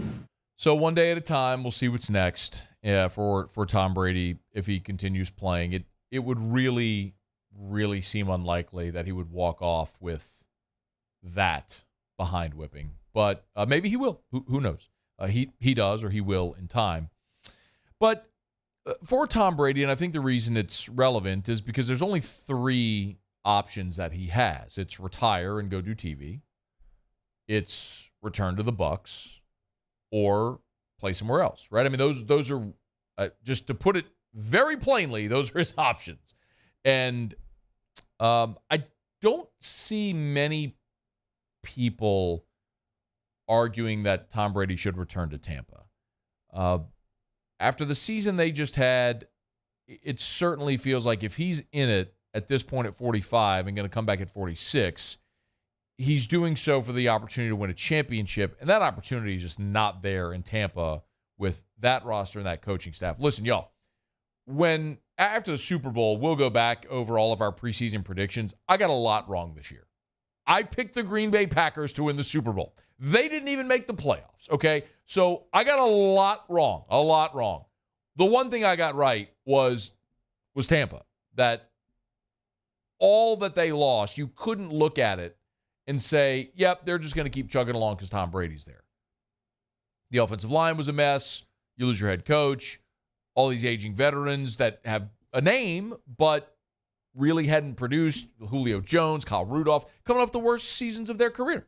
So I wasn't surprised that Tampa took the step back they did, and there isn't a very obvious solution for them to become a contender again immediately. So if Tom Brady is going to play again next year, he's going to play somewhere else. And there's a handful of places that might make sense. I have seen it float, and every list you see, though, none of them includes New Orleans. And the reason you talk about this is because the Saints presumably are in the quarterback market. They certainly could re-sign Andy Dalton, but if the Saints re-sign Andy Dalton with the eye of him being their starter in 2023, that would be devastating to me and everybody else who loves this organization, because Andy Dalton is what he is at this point. He's a guy in his middle 30s whose best days are far in the rearview mirror and getting smaller and smaller with every passing day, and he's just a guy that can manage an offense, is never going to win anything of significance. So my hope is they're looking for other options outside of Andy Dalton that can help move this franchise forward in 2023 and beyond. And if you want to have Andy Dalton there as your backup, cool, but I certainly don't want Andy Dalton as my starter in 2023. I would certainly welcome Tom Brady as my starter in 2023, but I don't think Tom Brady's going to pick the New Orleans Saints because the New Orleans Saints just aren't good enough. And every list that you see out there that somehow or discusses Tom Brady's future, none of them involve New Orleans. So for the Saints, you kind of scratch it. So what would be the options for Tom Brady? A reunion in New England could be possible. I'm not sure that I believe that, but they would have to figure out their OC situation. I mean, you can't have Matt Patricia calling plays and think Tom Brady would go back there. That feels like that ship certainly has sailed. The Jets are a team that needs a quarterback. The Zach Wilson era seems to have been over before it really got started. Mike White is an intriguing prospect, but if you have the opportunity to bring in Tom Brady, you would most certainly do it. Would Tom Brady do that within the division where he ruled for so many years? Brett Favre did it, and Brett Favre played for Green Bay and then went and played a couple of seasons for the Minnesota Vikings, so I wouldn't rule out the Jets as a possibility. Seattle has an interesting question. What do they do with Geno Smith, who is now a free agent? They have the 5th overall pick. We all are presuming they would draft a quarterback, but for a roster that has a lot of draft capital that just made the postseason, would Tom Brady maybe be a fit there with Pete Carroll? They certainly have the money to pay him. Mike Vrabel, who was Tom Brady's teammate in New England, is the coach at Tennessee, and while you don't have, trading A.J. Brown proved to be devastating for that offense. You still have Derrick Henry and a head coach that Brady knows well. You just look at other teams that need a quarterback. The Washington Commanders certainly are in the market for a quarterback, and that would make a lot of sense. They have a well-respected head coach there in Ron Rivera, a lot of good young offensive talent. But I don't, because of that ownership structure there and the possibility, the likelihood of Daniel Snyder selling that team, does Tom Brady go somewhere where he doesn't even know who the owner of the franchise is going to be? That's tough to imagine. The one that to me feels the most obvious is the Raiders. And they've already jettisoned Derek Carr. We know that much. He's not going to be back. And certainly the Raiders could go many different routes to find a quarterback. They could draft one. They could look a lot of different ways. But I want to remind you this. Dana White was a guest on the Gronks. The Gronks. I feel so stupid just saying it. Dana White was a guest on the Gronks. And he told the Gronks that the Brady deal to the Raiders almost got done. I worked to put that deal together for Brady and Gronk to come to the Raiders. And it was almost a done deal. And at the last minute, Gruden blew the deal up and said that he didn't want him. And all hell broke loose, man. It was crazy. And Brady was already looking at houses, and it wasn't being said yet that Gronk was coming. So Las Vegas would have had Brady and Gronk the year that the Bucs won the Super Bowl, except Gruden blew the deal up. Okay, that's a guy that has no ties to the NFL and has no reason to lie, right? I mean, he has the cover to be as candid as he wants. So Brady almost got that done. And that was when John Gruden was the coach. The coach of the Raiders is Josh McDaniels, who was Tom Brady's offensive coordinator during the second run for McDaniels in New England. After he failed in Denver, went back to New England, became Brady's OC, and they had tons of success there. Devontae Adams, Josh Jacobs. You have young, talented weapons there with the Raiders. It also doesn't hurt that Nevada does not have any state income tax. So if you're Tom Brady and you're making the type of money he does, that matters. I think that's where Tom Brady's going to go. If he plays next year, I think Tom Brady plays in Las Vegas. I think he plays under an OC that knows him well, that he's had, or a head coach that was his OC that knows him well, that has really good young weapons, that's back in the AFC, and that's closer to home. There was a lot of talk about Brady potentially going to the 49ers. Well, with the emergence, as silly as it may sound to say, the emergence of Brock Purdy. The emergence of Brock Purdy has led Tom Brady not to go back to San Francisco. But if you're the 49ers, the Brady play just doesn't make as much sense because you're going to see Jimmy Garoppolo walk in this offseason. Then you have Trey Lance coming off of injury, and you have to find out what you have there in the former number 3 overall pick. And then you obviously have Brock Purdy, who knows where this run ends. I mean, the Niners are, do we have a line yet on Niners Cowboys? Do you know it offhand, Muse? They're going to be favored in that ball game. Probably a significant favorite, considering all the circumstances surrounding it. You have it? 3.5. Niners 3.5. Okay, so Niners are favored by 3.5 in that ball game. I thought that number would be higher. But Niners are favored by 3.5. In that game, Brock Purdy's got you in the NFC Championship game. So I don't think San Francisco is a real option anymore for Tom Brady. I think he plays for the Raiders. He either retires and goes and takes over that Fox contract to be their number 1 analyst, which we know is waiting for him as soon as he retires, or he plays in Las Vegas. I think that's probably his best option next season. We'll see how it all plays out. But as that pertains to the Saints, it's twofold, right? Number one is Brady the idea of a Brady-Sean Payton union was always intriguing because they almost got that done, reportedly, in Miami last year. And the idea potentially of a Brady-Payton union in New Orleans would have been intriguing. But with Dennis Allen coming back, there's just no realistic reason for Tom Brady ever to consider New Orleans. So that's out. But if Tom Brady leaves Tampa, then from the Saints' perspective, fantastic. The team that's won the division now a couple of years in a row under Tom Brady all of a sudden is now looking for a new quarterback, and I don't think that's going to be Kyle Trask. So a Tampa team that won the division only because Tom Brady was there, and it was a miserable division, and they won it at 9-8, likely takes several significant steps back with a head coach in Todd Bowles that wasn't able to hold the rope, and maybe the Saints can start to build forward again in a division that's going to see a new head coach in Carolina, a new quarterback likely in Tampa, and who knows what's going on in Atlanta. I mean, it feels as wide open again next year as it was this year. So good.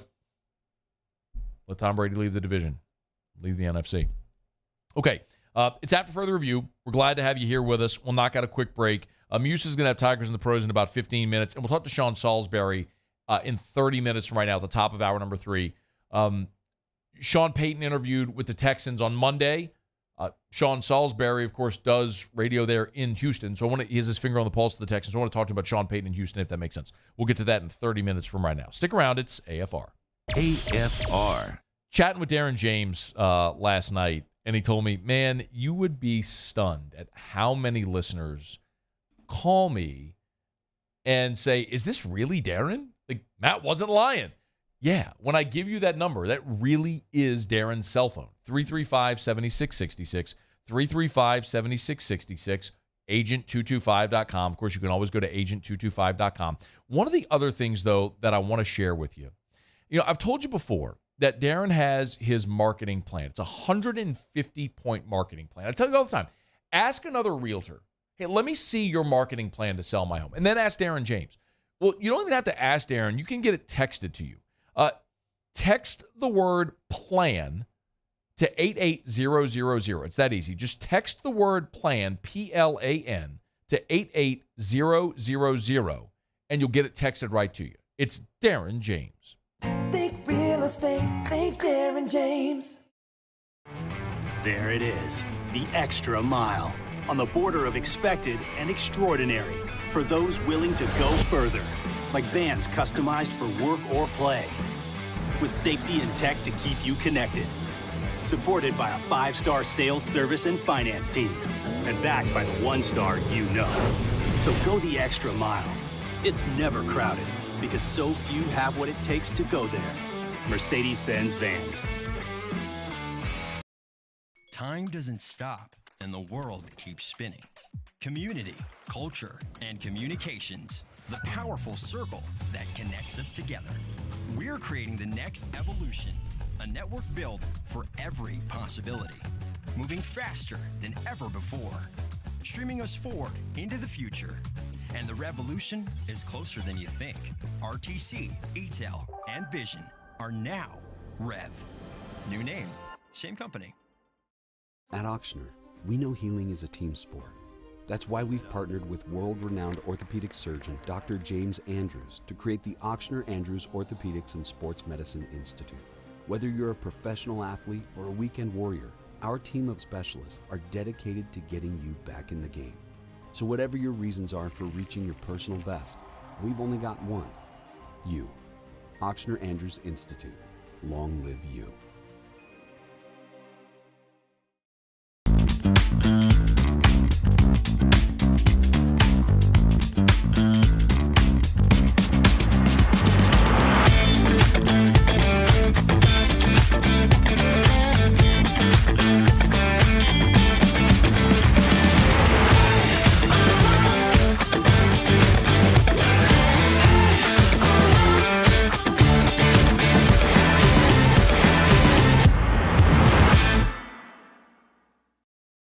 Louisiana.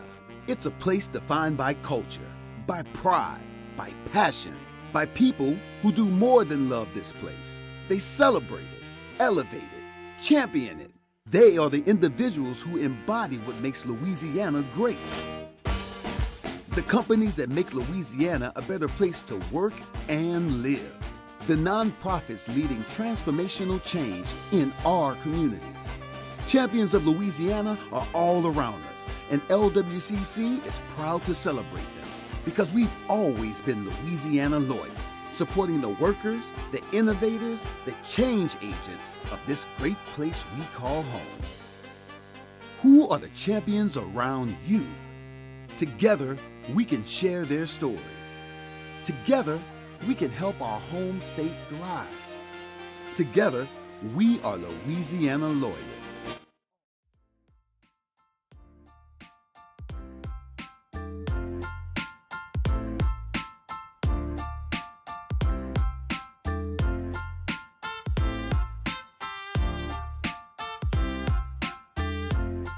After further review with Matt Moscona, ESPN Baton Rouge, New Orleans, Alexandria. I'd like to congratulate Sam Smith via the text message line. You can always text 225-396-4400, 396-4400. He got a pair of these, the Nike Dunks, the lows today on a drop. And I replied to him, I'm not going to lie, I hate those. And I did look at these. It's Nike Dunks, but they literally have sesame seeds on them. They're like a hamburger colored brown with a blue swoosh, and I don't know if you can see. Can you see it? I can't see it from there. No. They're literal sesame seeds. Why would anybody wear that? Well, I understand, and I told him I'm not going to lie. I hate those with a laughing face emoji, and he said you seem more of a plain color shoes person, no design on them. I understand. I'm in college. I like exotic designs. Actually, quite the contrary, Sam. I actually like many. My favorite pair that I bought in my relative short term of being a sneakerhead is a pair of Air Force Ones that actually are a fabric Air Force Ones that have designs all over. They're different. They're black with different shades of gray and pops with lots of colors and floral designs and oranges and yellows and blues. They look awesome. That's my favorite pair that I own. So I do. I just you're wearing a hamburger on your feet, bro. Like that's the thing. Like, well, I'm serious. I know when you say it like that, it's. I'm trying to find them so I could show you. Look, here they are. Okay, great. Here's a pair of them. Like here's a photo. Wait, I'm gonna enlarge it. Hold on. Just be patient there, Muse. Well, no, but I still have to move over to Paul's screen. I don't have I can't see it. Why can't I enlarge this? That's annoying me right now. Okay. Why this is not letting me zoom, but can you see? It's not letting me. Oh, here we go. There we go. Zoom. Okay. There's the shoe. Can you see it? That's ridiculous. Yes, I can. Look, it's like literal sesame seeds on the shoe. Why? Like I don't understand. I'm all for. The color's good. The accent with the Nike swoosh being blue is good. Yeah. The sesame seeds ruin it all. It's like literal sesame seeds. Yeah, I don't understand that. I'm not down with it. I did get 2 pair today. Remember we were talking yesterday about the drops? So 9 o'clock, I had my notification set. Got notified 15 minutes before. I was dropping Drew off at school, 8:45. Boom, came in today. 2 pair of Jordan 1 lows. Awesome. Fired up about 1 black patent leather. With actually the Carolina blue sole. It's there. It's fire. Anyway, and then the other pair were true blue, gray, and white Jordan 1 lows as well. So got 2 pair this morning. The big day, though. The big day is coming up on Thursday, the 19th. My Panda Dunks. I'm going to be right there. 9 a.m., right? And you know what they get you, though, Muse? You know how they get you? It's like, I was right there. So as soon as it went live, I'm sitting here refreshing. As soon as it says, click to purchase, a tap, and it's like, we'll let you know if you got them. Confirming. So you have to wait because, presumably, people bum rush the app. Have you ever done that, Paulie? Have you never hit a drop live at that time? I have not. Okay. Well, it doesn't just say, purchased. So you have to wait and see, and then a few minutes later, whatever it was, then I get a notification. It's like, congrats, like streaming down your phone screen. It's like congrats. Like you won a prize. Congratulations. You spent $120 on shoes. Congratulations. You have earned the right to spend $120 on a pair of sneakers. I did not know they did this. I drops and everything? Yeah. I didn't know you went in the queue to wait for sneakers. I knew that is that. new to me. I'm not a sneaker guy. Well, neither was I until Christmas, but I knew that was a thing. It was just never appealing to me before until I actually put them on my feet and looked at it. That's I was like, stressful, oh my God, man. Anytime you have to like wait in the queue for something you really want, that is incredibly stressful. It's a helpless feeling. And we talked last week that I said, I'll never wait in line for anything. Right. And I won't. Like, I won't physically wait in line. But a virtual line. Sure. I mean, I have my phone. Yeah. I'm just waiting for it to be 9 o'clock. Then I can hit refresh and we go. But, like, physically going to a store to wait in lines that, like, wrap around the building, no shot. No shot whatsoever. I don't do that for whiskey. I won't do it for shoes. I won't do it for anything. There's just... better ways to spend your time. Well, there's plenty of good stuff that you can get without having to go stand in line behind a building. And I understand for a lot of people, they want to get it and flip it, right? They want to buy it and then sell it on a multiple on the secondary. And I'll never do that, so I don't really have much interest. Anyway, so the 19th, though. Don't bother me at 9 a.m. The 19th at 9. You know where I'll be. The ninth green at 9? The ninth green at 9. The ninth green at 9. That was a subtle play. I had no doubt you'd catch it. All right, it's after further review. Glad to have you aboard with us here on a Tuesday edition of AFR. I want to talk about John Emery in a quick second. By the way, John Emery, a patient of Dr. Blake Williamson over at the Williamson Eye Center. I did not intend for that to be the case, but that is actually very true, that I have to do the Williamson read right now. And, when John Emery was coming out of Destrehan, one of the things early in his LSU career that was plaguing him was he was having trouble catching the football out of the backfield. And come to find out that he had refractive issues with his eyes. And so John Emery went and saw Dr. Blake Williamson and had refractive surgery done at the Williamson Eye Center and fixed his eyesight, like Caleb Von Chasson did, like Devin White did. Devin White told a story that he couldn't see the sideline. They were signaling in the defensive place from the field. He was that nearsighted, he couldn't see the sideline. So Dr. Blake Williamson did Devin White's LASIK, and bada bing, bada bang, bada boom. Top 5 pick in the draft. I, similarly, like Devin White, have a lot of the same skill sets as you would imagine, and needed my eyesight to be equivalent of Devin White. I can't even say it without laughing. But Dr. Blake Williamson did my LASIK, and he can help you out as well. The Williamson Eye Center. 924-2020, 924-2020. Call for that free consultation. 924-2020. No matter where you are in the state of Louisiana, it's worth a drive to go see the best. Dr. Blake Williamson at the Williamson Eye Center. 924-2020 or williamsoneye.com. So speaking of John Emery, he is returning for his senior season. Yesterday was the deadline for players to enter the draft, and John Emery is returning for a 5th season in Baton Rouge. I can't say that that's something many people would have thought when John Emery was the number 1 running back in the country. In the 247 composite, he was the number 11 overall prospect back in 2019 when he signed. Played in a backup role in 2019 on the championship team. Of course, the COVID year was such a mess, and then he missed all of 2021 due to being academically ineligible.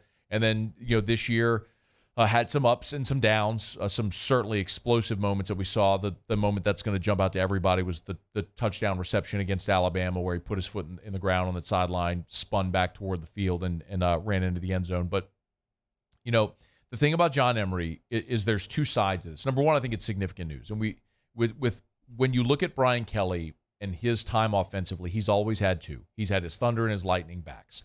And John Emery is more the Lightning, the big play potential that the other guys on this roster don't necessarily have. Josh Williams is a very solid running back, but he's not the guy that's going to be the game breaker. You look at Armani Goodwin, certainly a very powerful runner, led LSU in yards per carry this year. Noah Cain is another guy that had a great nose for the end zone, ended up with 10 rushing touchdowns, which led the running backs. Jaden Daniels had 11, which led all ball carriers, but Noah Cain led LSU's rushers in running backs in rushing touchdowns. But, with Emery, he only has 190 rush attempts in his career. So while he's getting older, and we often talk about, what do people say? The lifespan of a running back at 30 running backs, their production tends to fall off a cliff. Well, that's why you typically see running backs go into the league early, because they know their shelf life as a runner is short. But Emery is a little bit of an outlier because there's a ton of tread still on the tires. In his career, John Emery has 190 rushing attempts. He's been on campus since 2019. So 4 seasons, he's got 190 rushing attempts. For context, Leonard Fournette as a freshman had 187. Leonard Fournette as a true freshman had nearly the same number of carries John Emery's had in 4 years. Fournette's sophomore year, the Heisman year, where we thought we should have won the Heisman, but he had 300 carries that year. Leonard Fournette in his sophomore year had more than 100 carries more than John Emery's had in 4 years. So the point is, John Emery's got a lot of tread on the tires. Yes, he's getting older, but he's healthy. His body's held up. So can he become a consistent performer throughout 12, 13, 14, 15 games? And maybe help LSU win a championship and bookend his career with titles. That's why John Emery's coming back. And that is a big boost to LSU to have that type of explosive athlete back in that backfield. When you look at at production from this year for LSU, I mean, your top running backs are back, your top 2 quarterbacks are returning, all of your top receivers are returning, save Kayshawn. I mean, you are returning all of your offensive production. So it is there was a lot of reason to be excited about this LSU offense next year. Okay, it's after further review. You still have Tigers and the pros when we come back to wrap up hour number 2 next. And Sean Salisbury is going to join us coming up right after the top of the hour. Not our typical visit with Sean. We're just going to do one segment. I want to ask him about Sean Payton and the fit there with the Houston Texans. We'll get to that coming up in about 15 minutes. It's AFR.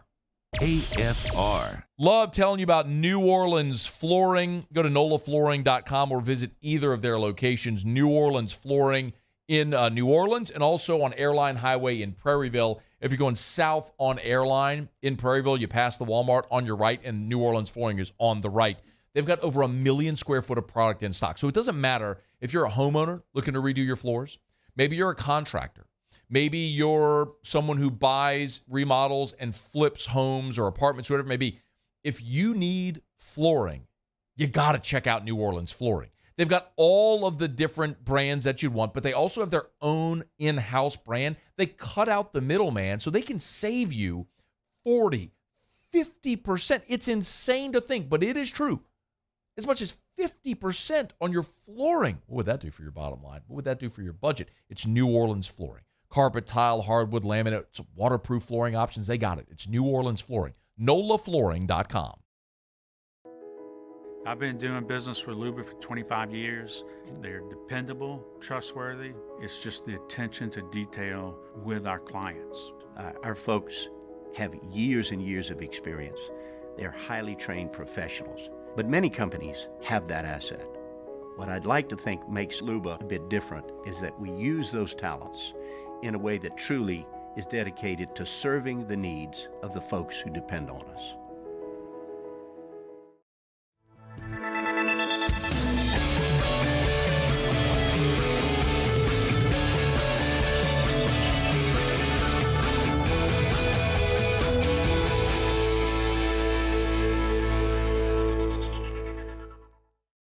At Auctioner, we know healing is a team sport. That's why we've partnered with world-renowned orthopedic surgeon Dr. James Andrews to create the Auctioner Andrews Orthopedics and Sports Medicine Institute. Whether you're a professional athlete or a weekend warrior, our team of specialists are dedicated to getting you back in the game. So whatever your reasons are for reaching your personal best, we've only got one. You. Auctioner Andrews Institute. Long live you. Time doesn't stop, and the world keeps spinning. Community, culture, and communications, the powerful circle that connects us together. We're creating the next evolution, a network built for every possibility, moving faster than ever before, streaming us forward into the future. And the revolution is closer than you think. RTC, ETEL, and Vision are now Rev. New name, same company.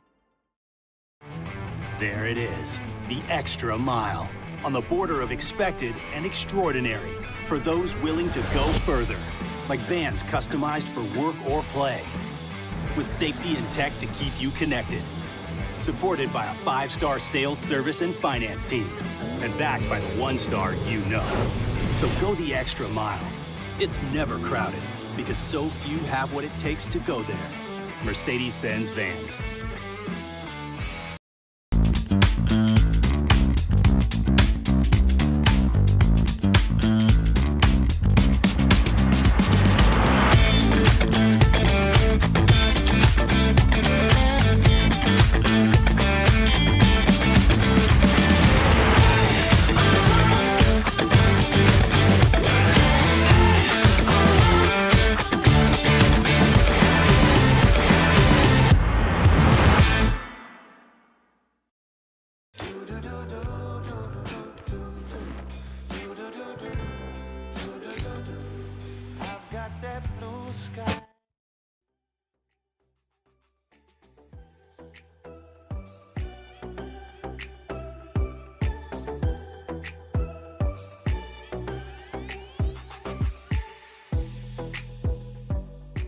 After further review with Matt Moscona, ESPN Baton Rouge, New Orleans, Alexandria. All right, wrapping up hour number 2. We're glad you're with us. Sean Salisbury, about 10 minutes from right now. Also, another of the Saints, the second of the Saints co-defensive coordinator, is going to be interviewing for a D.C. job in the division. Rinse, repeat. We'll get to that in hour number 3. Right now, Musso has Tigers in the Pro. Tigers in the pros. They still bleed purple and gold. They're just really rich now. Presented by Lee Michaels Fine Jewelry. Lee Michaels Fine Jewelry, where Baton Rouge gets engaged. All righty, let's start with the final game of Wild Card Weekend in the NFL. The Cowboys, they torched the Buccaneers last night, 31-14. Rough night for Leonard Fournette. Really rough season, and specifically rough into the season. For Leonard, just 5 carries for 11 yards in the game with a long of 6. He did catch 1 pass for 6 yards, but playoff Lenny, not so much last night for Tampa Bay. Russell Gage, 2 receptions off of 8 targets last night for 10 yards. Of course, the bigger story was being carted off the field with a neck injury late in the fourth quarter. Update was great today, both from the Bucs about movement at all extremities and from Russell Gage himself saying, quote, he's doing great. And finally, defensively for Tampa Bay, Devin White in the game, 5 tackles, 3 of them solo, 1 of them coming for a loss. Dallas moves on. Tampa goes home. NBA action last night. The Timberwolves fell by 1 point to the Jazz. Naz Reid participated for 22 minutes off the bench. 3 of 8 from the floor. 7 points, 7 boards, 7 and 7 there for Naz. 2 blocks in the game as well. Did get in some foul trouble. Limited the production a little bit. 5 of them for Naz Reid. But all in all, solid night. He'd be in a COVID year right now. Should have stayed. Yep. He could imagine how much he'd be helping. Maybe 17-7 potentially there. Imagine how much he'd be helping this LSU team. Oh, like legitimate. Oh yeah. Well, I mean that's that kind of goes without saying there. Yeah. Big 6'11" alien out there. Tari Eason is where we'll wrap things up. The Rockets lost again. They stink. Tari's pretty good though. 4 of 6 from the floor in 20 minutes off the bench. 1 of 1 from 3. 9 total points, 7 rebounds. So a near double-double there. And 1 block for Tari Eason as well. +9. Hey, he's just had a really, really solid rookie season. That's Tigers in the Pros. Presented by Lee Michaels Fine Jewelry. LMFJ.com. LMFJ.com. For Lee Michaels Fine Jewelry. 2 locations in Baton Rouge, corporate in Bocage, and in the Mall of Louisiana. It's Lee Michaels Fine Jewelry. Gentlemen, thrill her with a gift in the red box. That diamond that will sparkle and thrill her, make you the hero. It's Lee Michaels Fine Jewelry. LMFJ.com. Muse mentioned Leonard Fournette's rough night. Greg Lehman via the text line said, do you think Leonard Fournette is done in the NFL? I do not. Fournette, so I'm hesitating to place all of the blame at the feet of the Tampa Bay offensive line, but for the same reasons that I questioned Tampa's offense and their ability this year and Tom Brady, and is the same reason why I would give Leonard a bit of I don't want to say a pass, but you saw just a massive drop-off. And you could argue that at this point in his career, that maybe he falls off the table. But remember, Leonard's only 27 years old. Like, he's only 27. So he has played, this was his 6th NFL season, but I don't think he's anywhere near done. I mean, I'll remind you, Tampa's starting center, Ryan Jensen, was lost in training camp. He did come back and play last night. Ali Marpet retired. Alex Kappa left in free agency. They suffered another injury on the offensive line. Like, they were terrible. They couldn't protect Tom Brady. They couldn't block. They were the worst rushing offense in the NFL.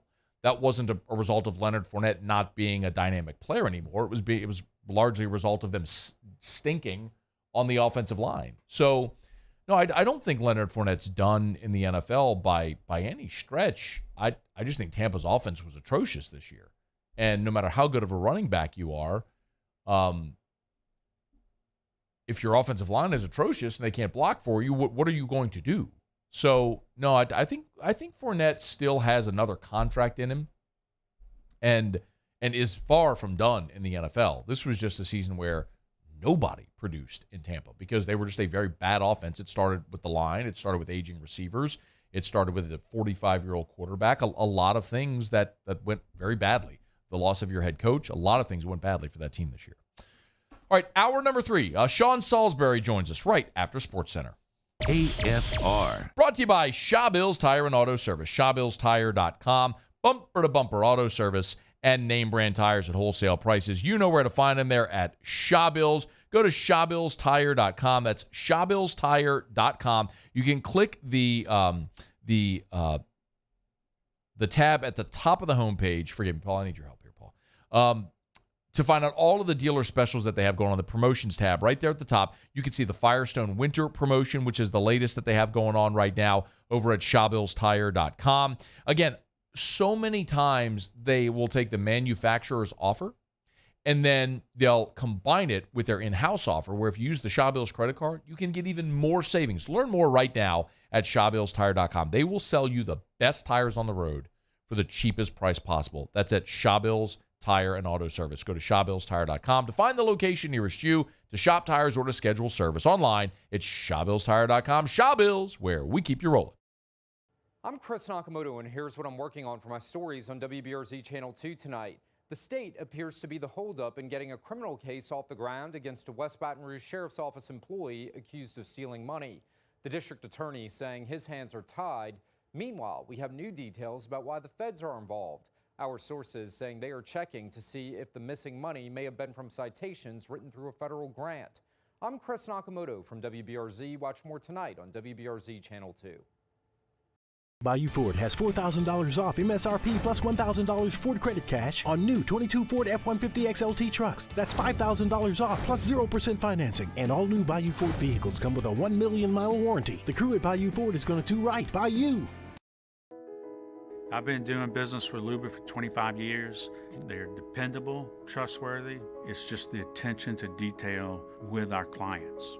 Our folks have years and years of experience. They're highly trained professionals, but many companies have that asset. What I'd like to think makes Luba a bit different is that we use those talents in a way that truly is dedicated to serving the needs of the folks who depend on us. Louisiana. It's a place defined by culture, by pride, by passion, by people who do more than love this place. They celebrate it, elevate it, champion it. They are the individuals who embody what makes Louisiana great. The companies that make Louisiana a better place to work and live. The nonprofits leading transformational change in our communities. Champions of Louisiana are all around us, and LWCC is proud to celebrate them because we've always been Louisiana loyal, supporting the workers, the innovators, the change agents of this great place we call home. Who are the champions around you? Together, we can share their stories. Together, we can help our home state thrive. Together, we are Louisiana loyal. Always.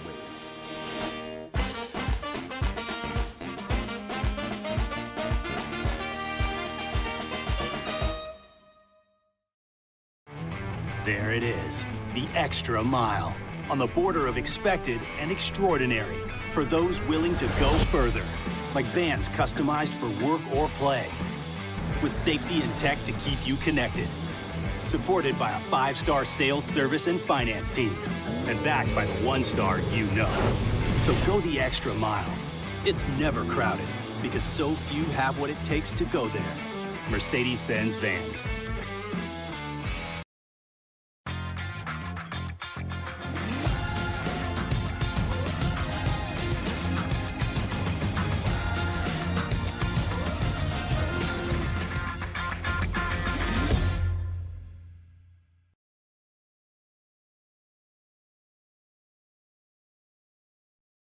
SportsCenter.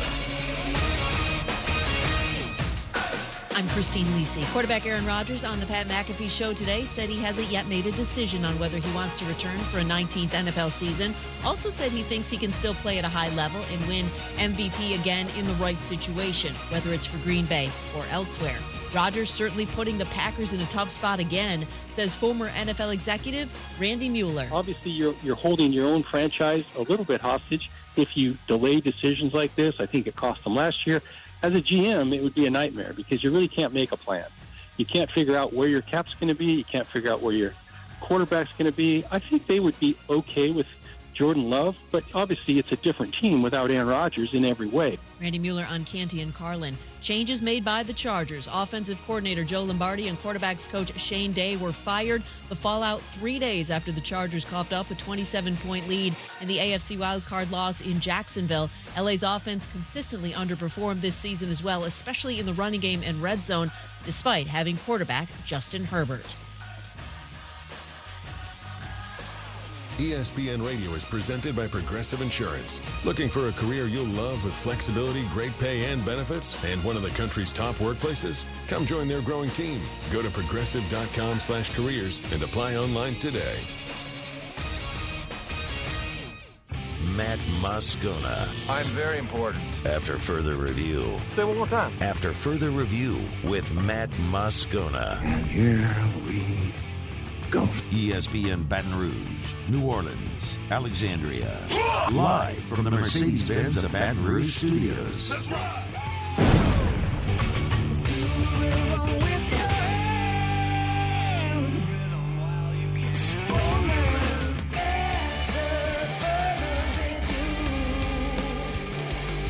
Hour 3, off we go. Welcome aboard. Glad you're with us. It's AFR. I'm Matt. Love you, Matt. Paul O'Neill. They're chanting Paul O'Neill's name.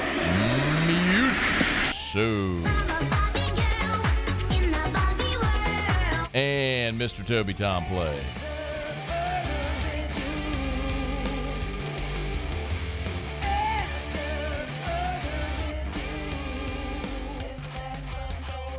All right, we're here. Glad you are as well. 5 o'clock quitting time. Glad you are driving home with us. All throughout the NFL season and the football season, we have the great pleasure to visit with Sean Salisbury. And he just can't quit us, or I just can't quit him. Even though our weekly chats are done, it just keeps bringing up relevant convos. And Sean Payton interviewed on Monday with the Houston Texans. Of course, Sean Salisbury is host of the Sean Salisbury Show on Sports Talk 790 there in Houston every weekday morning. So to get some insight on the Texans, I called our guy, and he was willing to come back with us for another go-around. How are you, man? I'm doing good, buddy. Always. I appreciate you having me. You know that. Of course, man. We appreciate the time. Okay, does it make sense, Sean Payton to the Texans? It makes perfect sense here if you could pull it off. Hell, they're waiting for a guy that's not a bridge guy to the next bridge guy to the next bridge guy. They're waiting for a guy who can work, shoulder to shoulder with, I'm assuming, Nick Caserio, because it doesn't appear that they're going to, Sean's going to bring in his guy here if he comes here, unless they work it where he's involved in the front office. But Caserio's here, and I think that's, it's not just the questions that the Texans are going to ask Sean. It's all the questions Sean has for the Texans, and do they check the boxes? I would imagine, Matty, that money's not going to be the issue. Okay. Because this is going to, I can't fathom. I'd ask somebody pretty close to the organization, will they open up? I mean, will they go cheap, try to go cheap on a guy who's the golden ticket as far as, the coaching free agency, even though he's not a free agent, a guy you want. And he didn't think that they would. You're talking I'm assuming it's going to be in the 7 to 8 year that he's going to ask for over $10 million, $12 million bucks a year, I would imagine. Maybe I'm even on the small side of it because he now gets to dictate pretty much what he'd like to do, and people are chasing him, and that's a good thing when you have that kind of option. So, I think at first all of us thought, well, Sean would be great, but that's a pipe dream because, well, they've got a young team, even though some good young players, but they don't have the type of quarterback right now that is a franchise changer, and it's been a dysfunctional organization, and the trust factor, all those things and he's not going to get his own GM. Well, maybe they work it out, and he had some nice things to say about both Nick Caserio and, the family here that owns the team. So, here it would be great. People would love. Now, there are some people who are like, well, wait, you should have won more Super Bowls in New Orleans. And I get that argument. I do. You're going after a guy who had Drew Brees and loaded, and you want him, and they've missed out on having more than one, but he's still a prize get out here. He's the guy to get, and somebody else may turn out and be like Sean Payton, but there's going to be criticism and compliments all over the place, but he's a guy knows how to call offense. He commands respect. He'll put people in the stands. There'll be a new excitement. I don't think money paying him will be a problem. The question is can he and Nick Caserio get away from the Patriot way or apply what they love from the Patriot way and do the Sean Payton way, and that Nick will give him leeway to say, okay, I'm taking this job, and I know you're going to make the decision, but I'd like to know what's going into the cupboard, meaning Sean Payton. And when it comes to the quarterback, you got to let me go get him, the guy that I love, and whoever that is. It may be Will Levis, or maybe somebody on the market. So I think if that's the case, you're in the hunt. Arizona seems to be eliminated because they hired a GM before they even talked to Sean about this stuff, so that may be out. Denver seems to loom fairly large because they got a great roster, and I'm sure that they think he can fix Russ Wilson. So I think the thing here, though, is young players, a lot of money, a lot of commitment, and they've got a lot of draft assets and capital, too, even if you wanted to move them to go get something that Sean likes. But I don't know many people that don't want him here. The question is, do the Texans have the front office panache and the guts to go give him what he wants and don't let him leave the building once you've had your second interview when you're not doing that you got him in front of you before somebody else can trump you with a better offer. Quick follow-up on the money, Sean. Florio reported last week, believe what you will, but just naming the source, that Payton would command between $20 and $25 million per year. Is that... Yeah, I saw. Yeah, I didn't mean to interrupt you, Matty. No, please. Maybe he is in a position, and you know this, and I'm not saying, Sean, that you're desperate to go get Sean Payton. I'm not saying that. I've been a fan of his, and I love when he's on my show, and I love talking football and laughing with him, and I think he's a really brilliant guy. So I don't know. Florio's pretty dialed in, but I'm sitting here trying to picture $25 million that you'd have to give up probably a second, maybe a mid-first, which Mickey's going to – if you're Mickey Loomis, I'm not giving him away. He is a prize to get. Think about this now. You're not getting him for 4 years. You and I both know that. So think about that. Let's say $25 million a year for 8. You are now paying a coach that's coming into a team. Now, you hope that you get the Doug Peterson, Trevor Lawrence thing with your quarterback, right? Where you turn it around in a year and you're in the playoffs and it's growing. But think about $200 million for a coach coming to an organization. I'm just talking about here, not just anywhere else. $200 million is basically anywhere but $200 million in hopes that a 22-year-old and a 24-year-old, 25-year-old kids and turn into grown adults and they can get him what he wants. Because for that, you're expecting a quick change turnaround, right? That's what you're expecting. So, listen, you're worth what you can negotiate. Hell, we can go around a league, baseball, football, basketball, and say, what? That guy's making what? And he got guaranteed what? Yet, you're Sean Payton, and if you think, and I always believe that you're worth what you can negotiate, and if you believe, like first quarterback take and those type of guys, the Peyton Mannings, those guys are program changers that are worth their money. If you find a program-changing coach who oversees it all, isn't he worth it? That would be – you're basically damn near doubling the next guy, which is crazy. But you know what? maybe we're at the point that the desperation for these franchises is, I got to have him, and you do it. And if you do it and that's what it takes to get him, it's good to be Sean Payton. He's on Twitter at Sean Unfiltered. What quarterback options are there in Houston?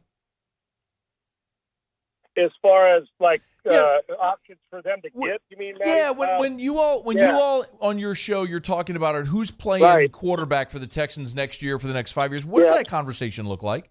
And we had it this morning, and we've had it every day since the season ended.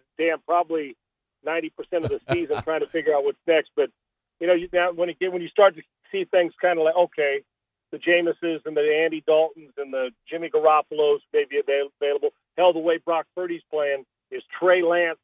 I mean, you can't.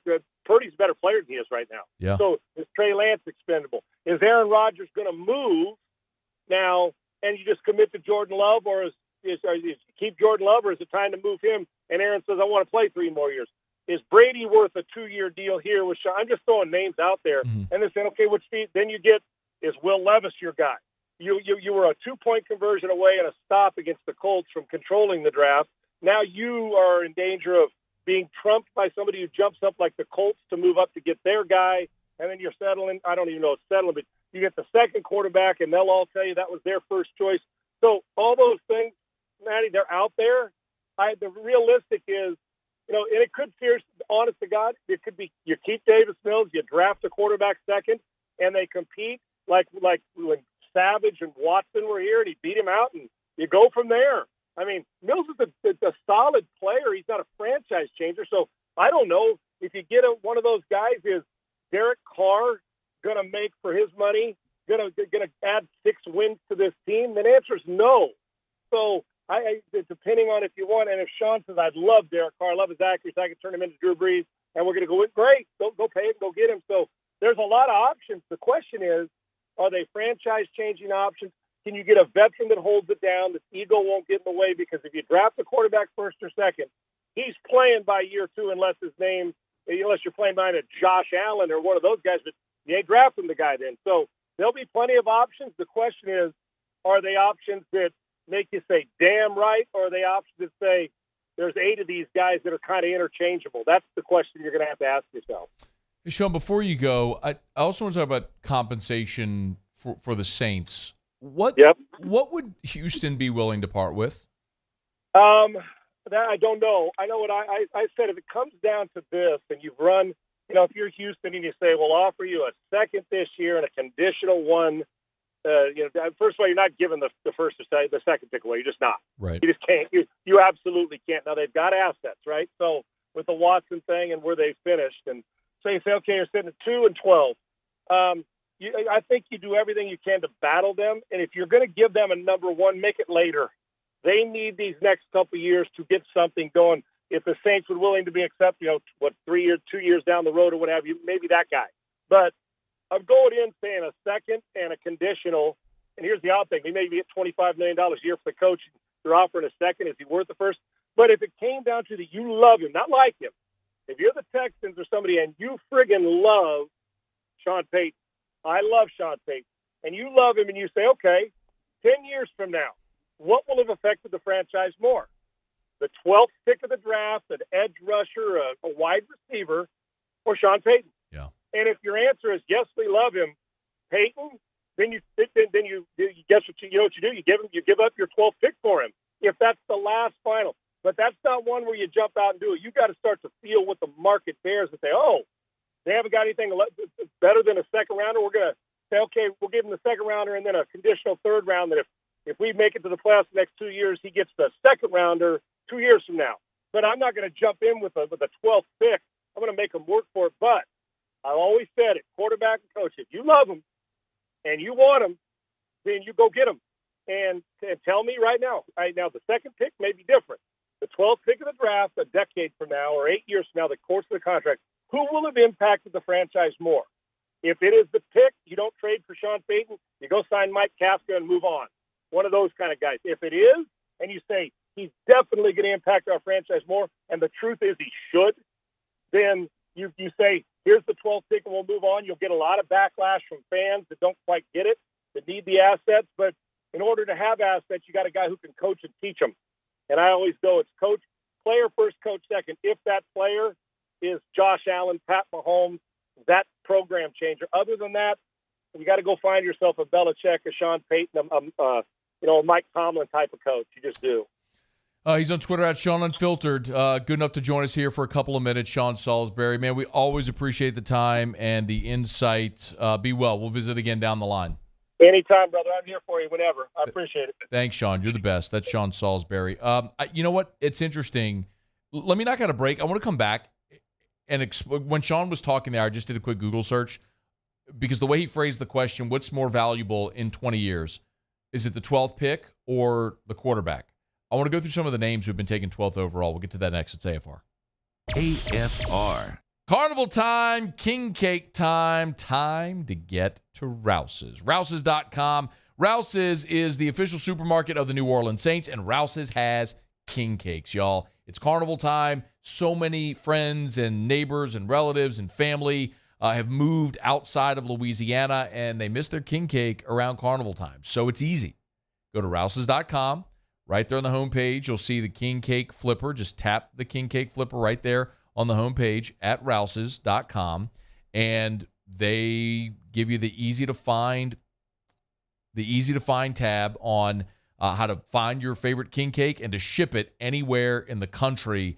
The filled king cake, the black and gold king cake, the traditional king cake with all the different parade packages, the beads and all that stuff. You can get it at Rouse's.com, Rouse's.com. So go to Rouse's.com and ship that king cake anywhere in the country today. It's at Rouse's, the official supermarket of the New Orleans Saints, Rouse's.com. There it is, the extra mile, on the border of expected and extraordinary, for those willing to go further, like vans customized for work or play, with safety and tech to keep you connected. Supported by a 5-star sales, service, and finance team. And backed by the 1-star you know. So go the extra mile. It's never crowded because so few have what it takes to go there. Mercedes-Benz Vans. Hi, I'm Brandon Landry, founder and CEO of Water. Hi, my name is Dr. Craig Green. This is Ryan Terrio with HUDCORoofing.com. Hey, it's Matt Moscona. No matter how big your commercial roofing job, HUDCO can help. My patients come to me because they trust that I can get the job done at a high level. Ryan Terrio and Richard Tilley have the same level of trust when it comes to roofing. If you have a roofing issue, call HUDCO Roofing. Give us a call, 364-1007, and we'll come to your house and give you a free inspection. I've been doing business with Luba for 25 years. They're dependable, trustworthy. It's just the attention to detail with our clients. Our folks have years and years of experience. They're highly trained professionals, but many companies have that asset. What I'd like to think makes Luba a bit different is that we use those talents in a way that truly is dedicated to serving the needs of the folks who depend on us. Bayou Chrysler Dodge Jeep Ram has $7,500 off new 2022 Ram 1500s. New 2022 Ram 1500 trucks on our lot now with $7,500 off MSRP. All new Bayou vehicles come with a 1 million mile warranty. If you need sales or service, the crew at Bayou is going to do right by you. Time doesn't stop, and the world keeps spinning. Community, culture, and communications. The powerful circle that connects us together. We're creating the next evolution. A network built for every possibility. Moving faster than ever before. Streaming us forward into the future. And the revolution is closer than you think. RTC, ETEL, and Vision are now Rev. New name, same company. At Auctioner, we know healing is a team sport. That's why we've partnered with world-renowned orthopedic surgeon Dr. James Andrews to create the Auctioner Andrews Orthopedics and Sports Medicine Institute. Whether you're a professional athlete or a weekend warrior, our team of specialists are dedicated to getting you back in the game. So whatever your reasons are for reaching your personal best, we've only got one. You. Auctioner Andrews Institute. Long live you.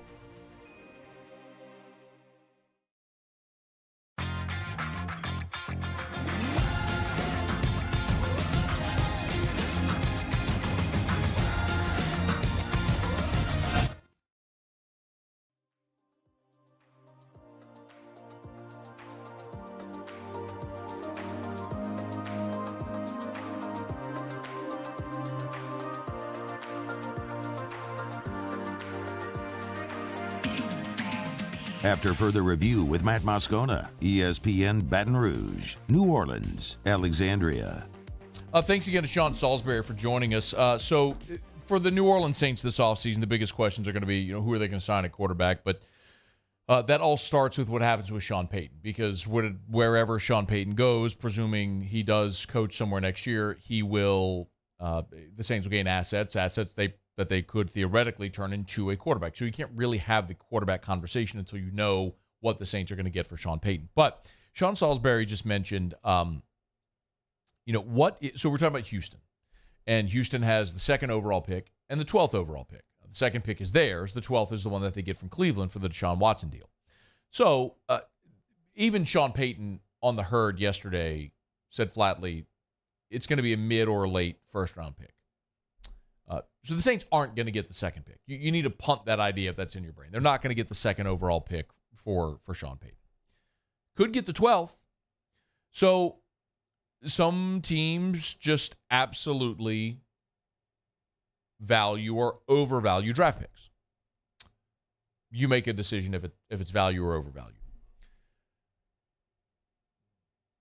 But the way Sean phrased it was, in 20 years from now, if you look back, what would be more valuable, the 12th pick or Sean Payton?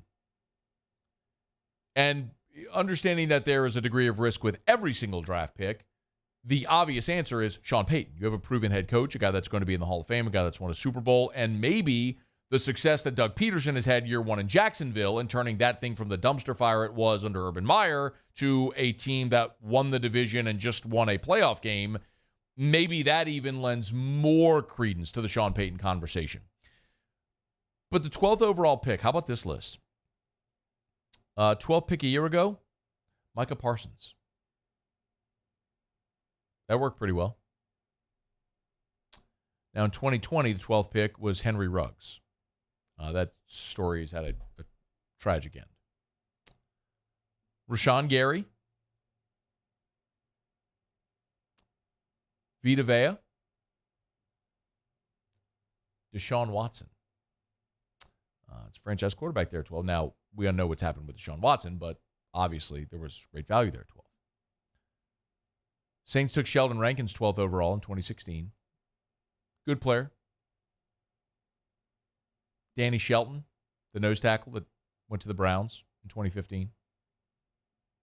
Odell was the 12th pick in 2014. Over a 20-year span or even an 8-year span, who's more valuable, Odell or Sean Payton? DJ Hayden, Fletcher Cox, potential Hall of Fame career. I mean, again, my point is, you had some really good players at 12 overall. And when you're picking 12th overall, you should assume that there would be really, really good players available. At that spot. Now, Christian Ponder was the 12th pick. Do you want Christian Ponder or Sean Payton? Ryan Matthews, no Sean Moreno, Ryan Clady. Marshawn Lynch was the 12th pick. Haloti Ngata, Sean Merriman, Jonathan Vilma. I mean, you got some dudes. Guys who had great NFL careers. You know? You've also got Cade McNown and Wendell Bryant and Jimmy Kennedy. I mean, there are misses as well. So could it be a generational type player that helps pace your organization and becomes a Hall of Famer? Absolutely.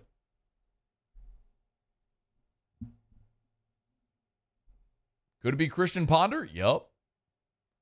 It's a matter of what's your tolerance. And if you're Houston and you have the 2nd pick and you get the coach and you let the coach make the 2nd pick to get his quarterback, that seems even easier. Now, you're not going to get Bryce Young. Bryce Young's going to go first overall. I get it. You got Justin Fields in Chicago. If you're Chicago, it makes sense that you give up that spot for whatever quarterback needy team wants to leapfrog Houston to take Bryce Young. But or maybe they go with the big defensive lineman from Georgia. Whatever it may be. Point is, I would trade the 12th pick for Sean Payton. In Houston, the thing you haven't had ever is good, consistent leadership. You'd have it with Sean Payton. They've had good rosters. They've had playoff teams. you haven't had a great head coach ever in that organization's history. You'd have it with Payton. That makes too much sense. I think the bigger question is, would Sean Payton pick Houston over the other options he presumably would have? All right, it's after further review. We're brought to you by DraftKings, official sports betting partner of the NFL. NFL playoffs, the divisional round is upon us. You know the drill. Bet just $5 on any NFL playoff game. Bet just $5 will give you $200 in free bets at the DraftKings Sportsbook app. Why not get in on the action right now? Download the DraftKings Sportsbook app and use the promo code Baton Rouge. New customers, use the promo code Baton Rouge. Bet just $5 on the NFL playoffs. So give you $200 in free bets. Even if you don't hit, doesn't matter. It's at the DraftKings Sportsbook app. You could have been sweating out that under with me and Muse yesterday if you downloaded the DraftKings Sportsbook app. Existing customers, remember, stepped up same-game parlays. The more legs you add, the more money you can win. You can boost up to 100%. Learn more at the DraftKings Sportsbook. You got to opt in. Learn more at the DraftKings Sportsbook app. So download the DraftKings Sportsbook app. Download it today, and be sure to use the promo code Baton Rouge. 21 and older, physically present in Louisiana. Select parishes only. Bonus issued as free bets. One free bet issued based on amount of initial losing NFL bet up to $10. Eligibility, wagering, and deposit restrictions apply. Terms at sportsbook.draftkings.com/football terms. Licensing partner Gold Nugget Lake Charles. Gambling problem? Call 1-800-GAMBLER. 1-800-426-2537. The Pro Football Focus has put out their top 100 players, basically their big board for this upcoming draft. So naturally, I did what I always do whenever I look at these big boards. I just look for the LSU guys to see, okay, well, which LSU players are on the list. And there are two, and the two may actually surprise you. The first one on the list is B.J. Ojulari. They rank B.J. Ojulari as the 34th best player in the draft. I could totally get down with that. They say he is he's a similarly undersized edge defender to his brother who has an array of pass rush moves at his disposal. He's seen time ever since his freshman year, racked up 127 pressures in 3 seasons. So complimentary B.J. Ojulari, ranking him as the 34th best prospect in the draft, which would put him on the first-round bubble. It really depends on what teams need, how teams value him as a player. Ojulari will score off the charts physically, athletically, and with just his makeup. And he's got a great chance, I think, to sneak into the back of round 1. You may be interested. They've got Apu-Ika 1 spot ahead of Ojulari. So Apu-Ika 33 overall and Elias Ricks 42 overall. So 2 former Tigers who transferred out, both in the top 50.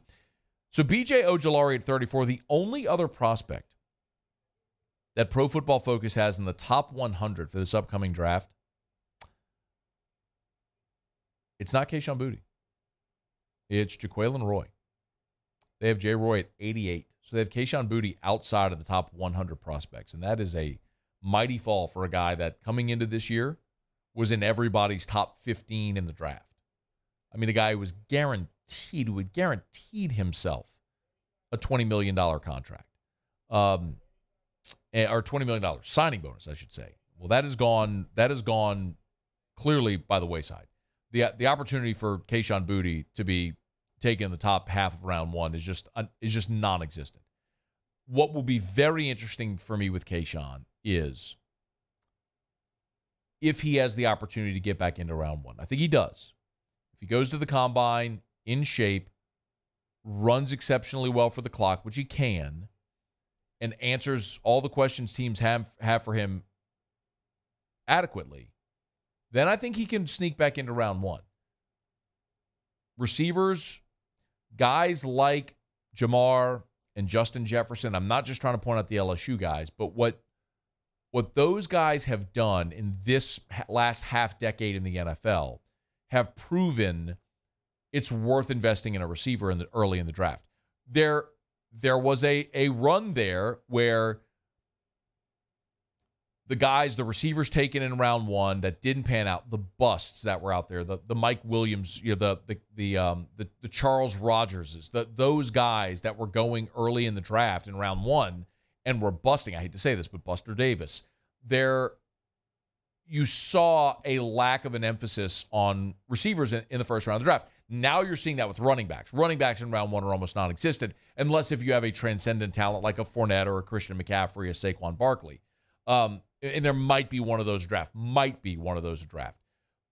But because you've seen, as the league has gone more spread, more rules favoring receivers in the passing game, you are seeing teams invest in first-round picks and receivers again.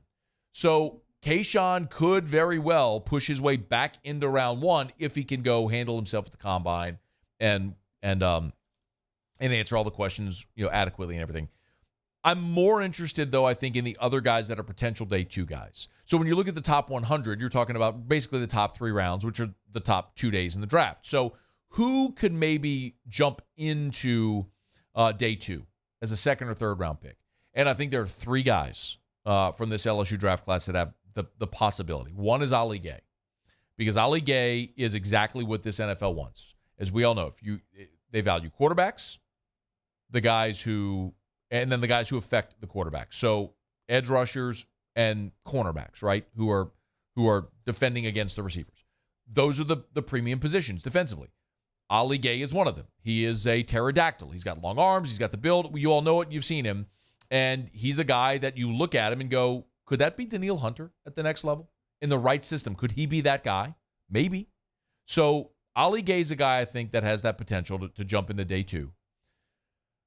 Jay Ward, because of his versatility, we've talked about it. Now, the NFL is going to value guys that can cover, but Jay Ward's versatility may make him a day 2 guy.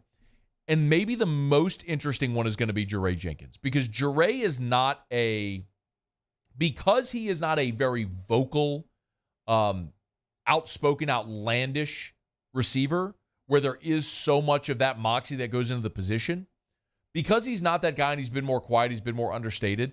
But when you pop on the film and you see Jure Jenkins, his ability to high point a ball, his size, his ability to run and stretch the field, he's a really good player. And he made huge plays for LSU throughout his entire career.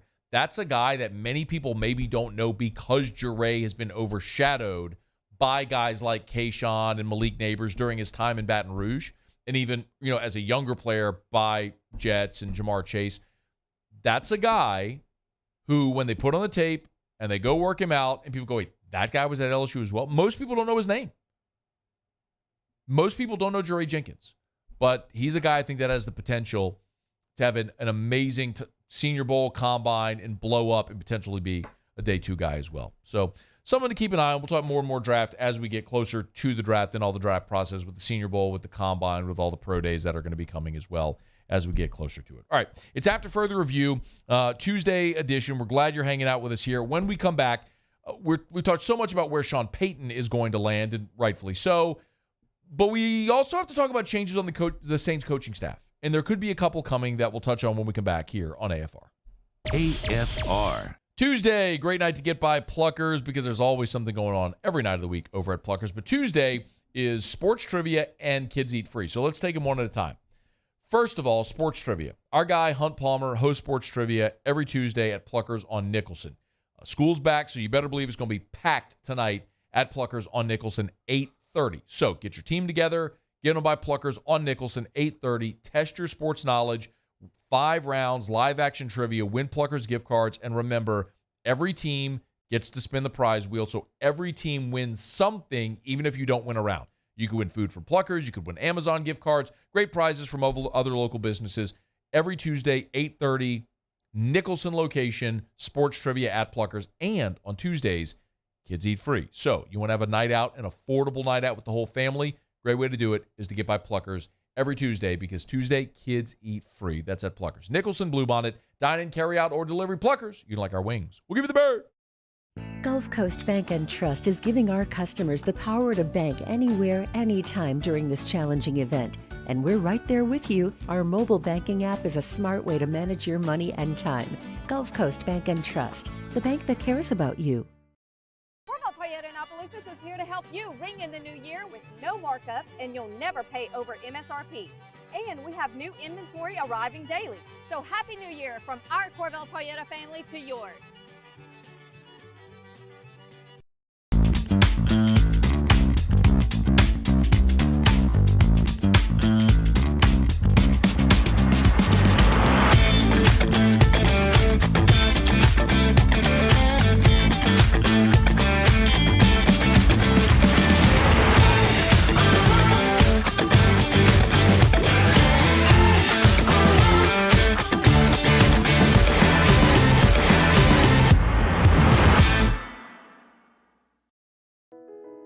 I've been doing business with Luba for 25 years.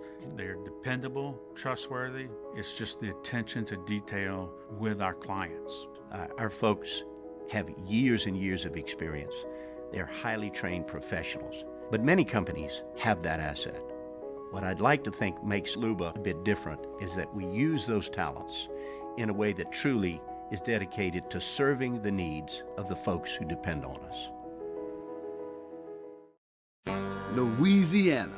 It's a place defined by culture, by pride, by passion, by people who do more than love this place. They celebrate it, elevate it, champion it. They are the individuals who embody what makes Louisiana great. The companies that make Louisiana a better place to work and live. The nonprofits leading transformational change in our communities. Champions of Louisiana are all around us, and LWCC is proud to celebrate them because we've always been Louisiana loyal, supporting the workers, the innovators, the change agents of this great place we call home. Who are the champions around you? Together, we can share their stories. Together, we can help our home state thrive. Together, we are Louisiana loyal. Always.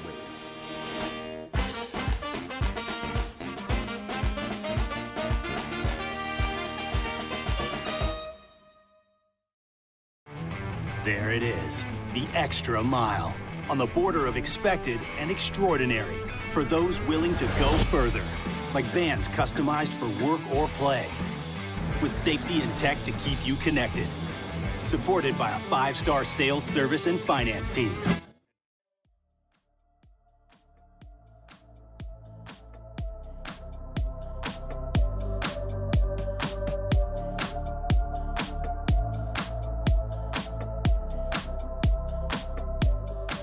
After further review with Matt Moscona, ESPN Baton Rouge, New Orleans, Alexandria.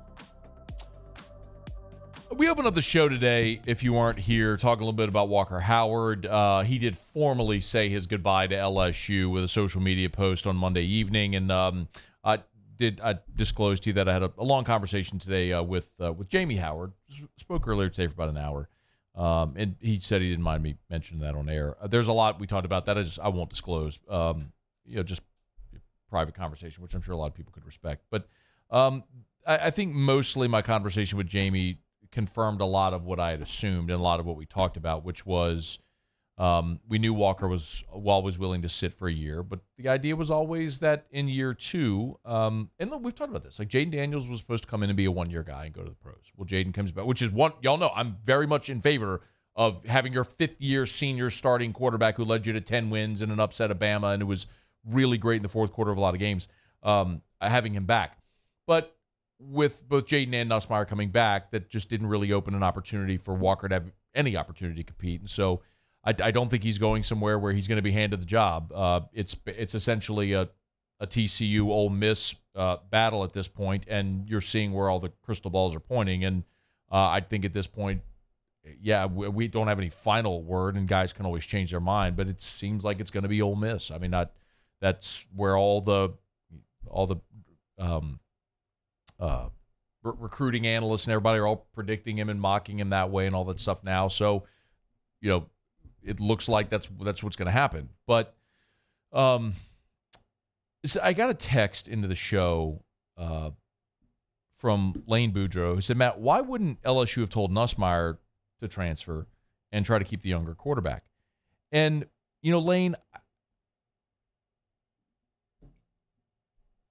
I think, and I want to be very clear, I'm guessing. This isn't something that I haven't had a conversation with Brian Kelly or Mike Denbrock or Joe Sloan or any of those guys about how all the conversations went. But Brian Kelly did say after the press conference, after the bowl game, and we played the audio last week where he said 100% expected all three quarterbacks to be here in spring, that they had all had those conversations. I don't think they expected Walker Howard to leave. I think that they thought he would be loyal to LSU because, as Walker said in his statement, It's the only thing he ever wanted was to play quarterback at LSU. So I believe that's what it came down to. That they never thought Walker would leave. And they were wrong. So, Jayden Daniels returns, and even after Jayden announces he returns, you go into the bowl game, and they had it mapped out where they had guaranteed Nuss the third series. So when Jayden, Nuss, right? Then Jayden started the second half, scored, and then Nuss played the rest of the third quarter, and Walker played the fourth quarter. Well, clearly, we can just very obviously see Jayden Daniels was your starter all year, and then in the bowl game, you gave Nussmeier every third series. Well, clearly, at that point, they'd had that conversation where they were intentional about giving him more playing time. So I don't know then how you appease a third player. And my guess is they just assumed Walker would never leave. And I do not think Walker's going somewhere where he's being handed the job.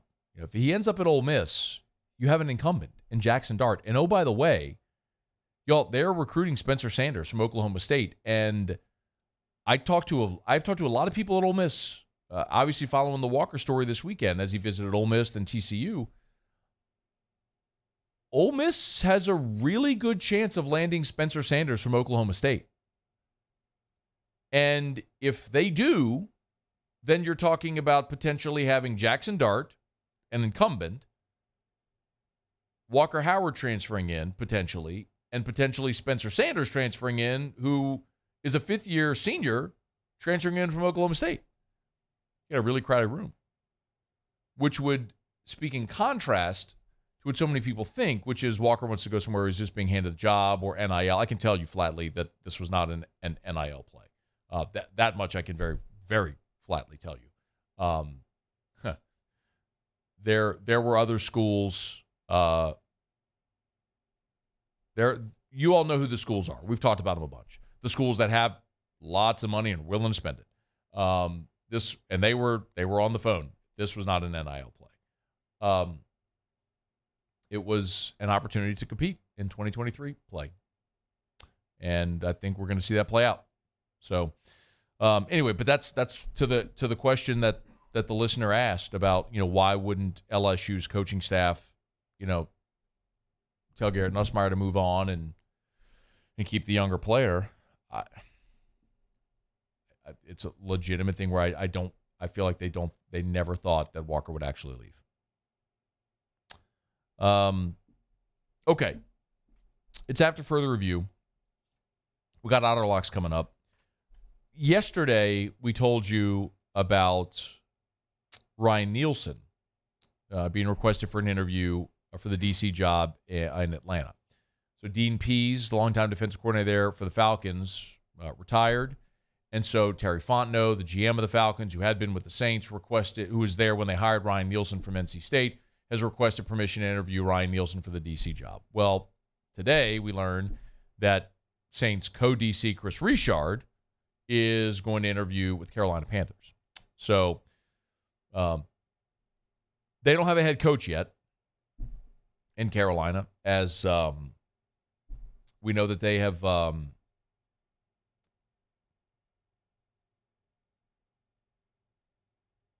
I'm sorry. I must have read this incorrectly.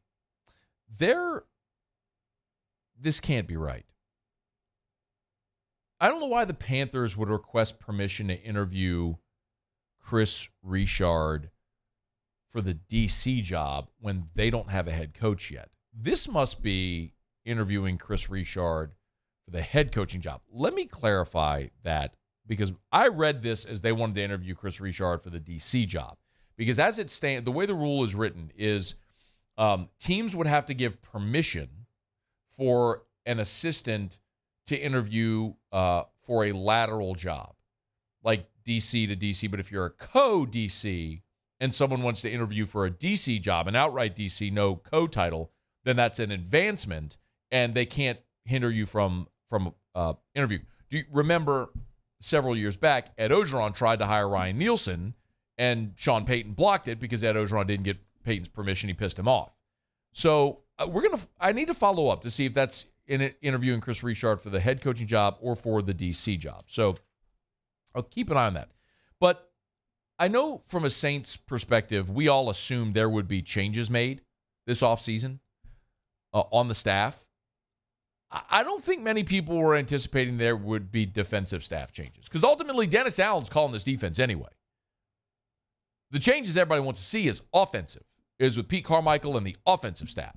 The offense that was averaged 19 points a game this year. The Saints defense, y'all, finished the year, despite the early season struggles, they figured it out. They finished 5th in total defense, 2nd in passing defense, even without Marshawn Lattimore for the bulk of the season, 24th in rush defense, and that was kind of the difference teams could run against the Saints.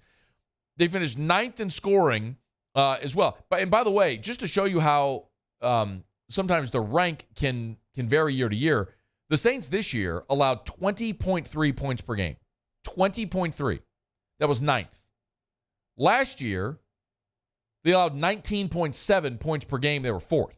So a difference in 0.6 points per game. So a marginal difference in scoring defense year to year, but you finished 9th this year and 4th a year ago. So you were basically, as far as scoring defense, the same as you were a year ago. Defense wasn't the problem. The problem was your offense stunk. You scored 19 points a game. That's where your changes have to come. You better find someone who can call plays, who can be creative offensively, and a new quarterback, because Andy Dalton and Pete Carmichael ain't going to get it done for this team. All right. It's after further review. We'll wrap up the show with Otter Locks next.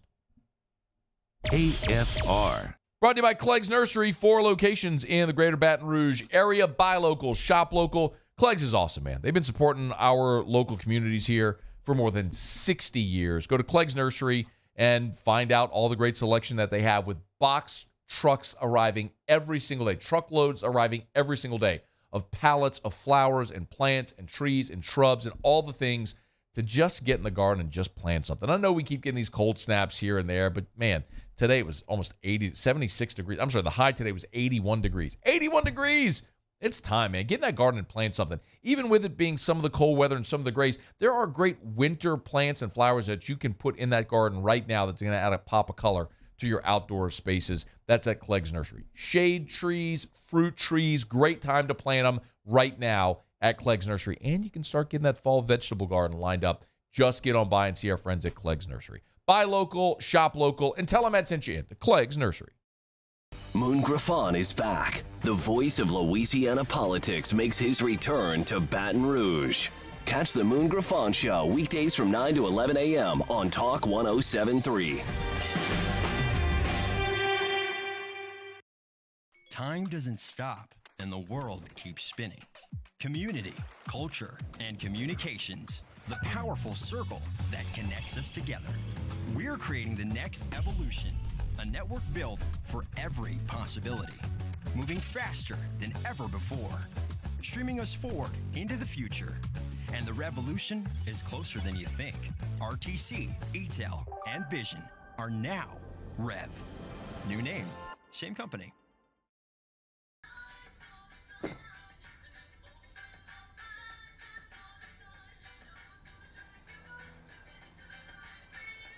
Miller Lite has more taste and only 1 more calorie than Michelob Ultra.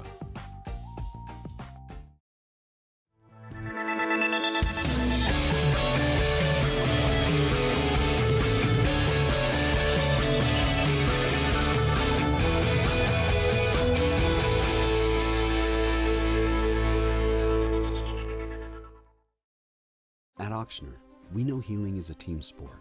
That's why we've partnered with world-renowned orthopedic surgeon Dr. James Andrews to create the Auctioner Andrews Orthopedics and Sports Medicine Institute. Whether you're a professional athlete or a weekend warrior, our team of specialists are dedicated to getting you back in the game. So whatever your reasons are for reaching your personal best, we've only got one. You. Auctioner Andrews Institute. Long live you.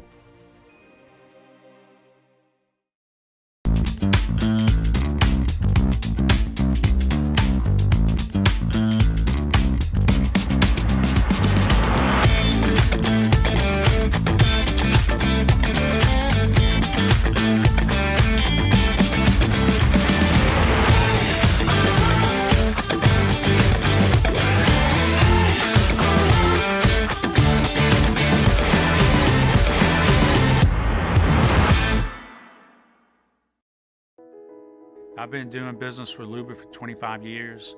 They're dependable, trustworthy. It's just the attention to detail with our clients. Our folks have years and years of experience. They're highly trained professionals. But many companies have that asset.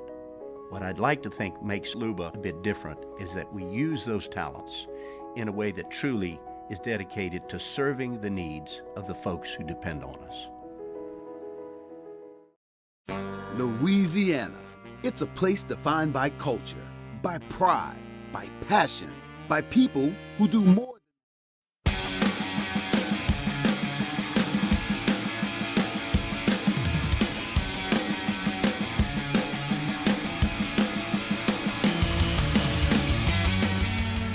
After further review with Matt Moscona, ESPN Baton Rouge, New Orleans, Alexandria.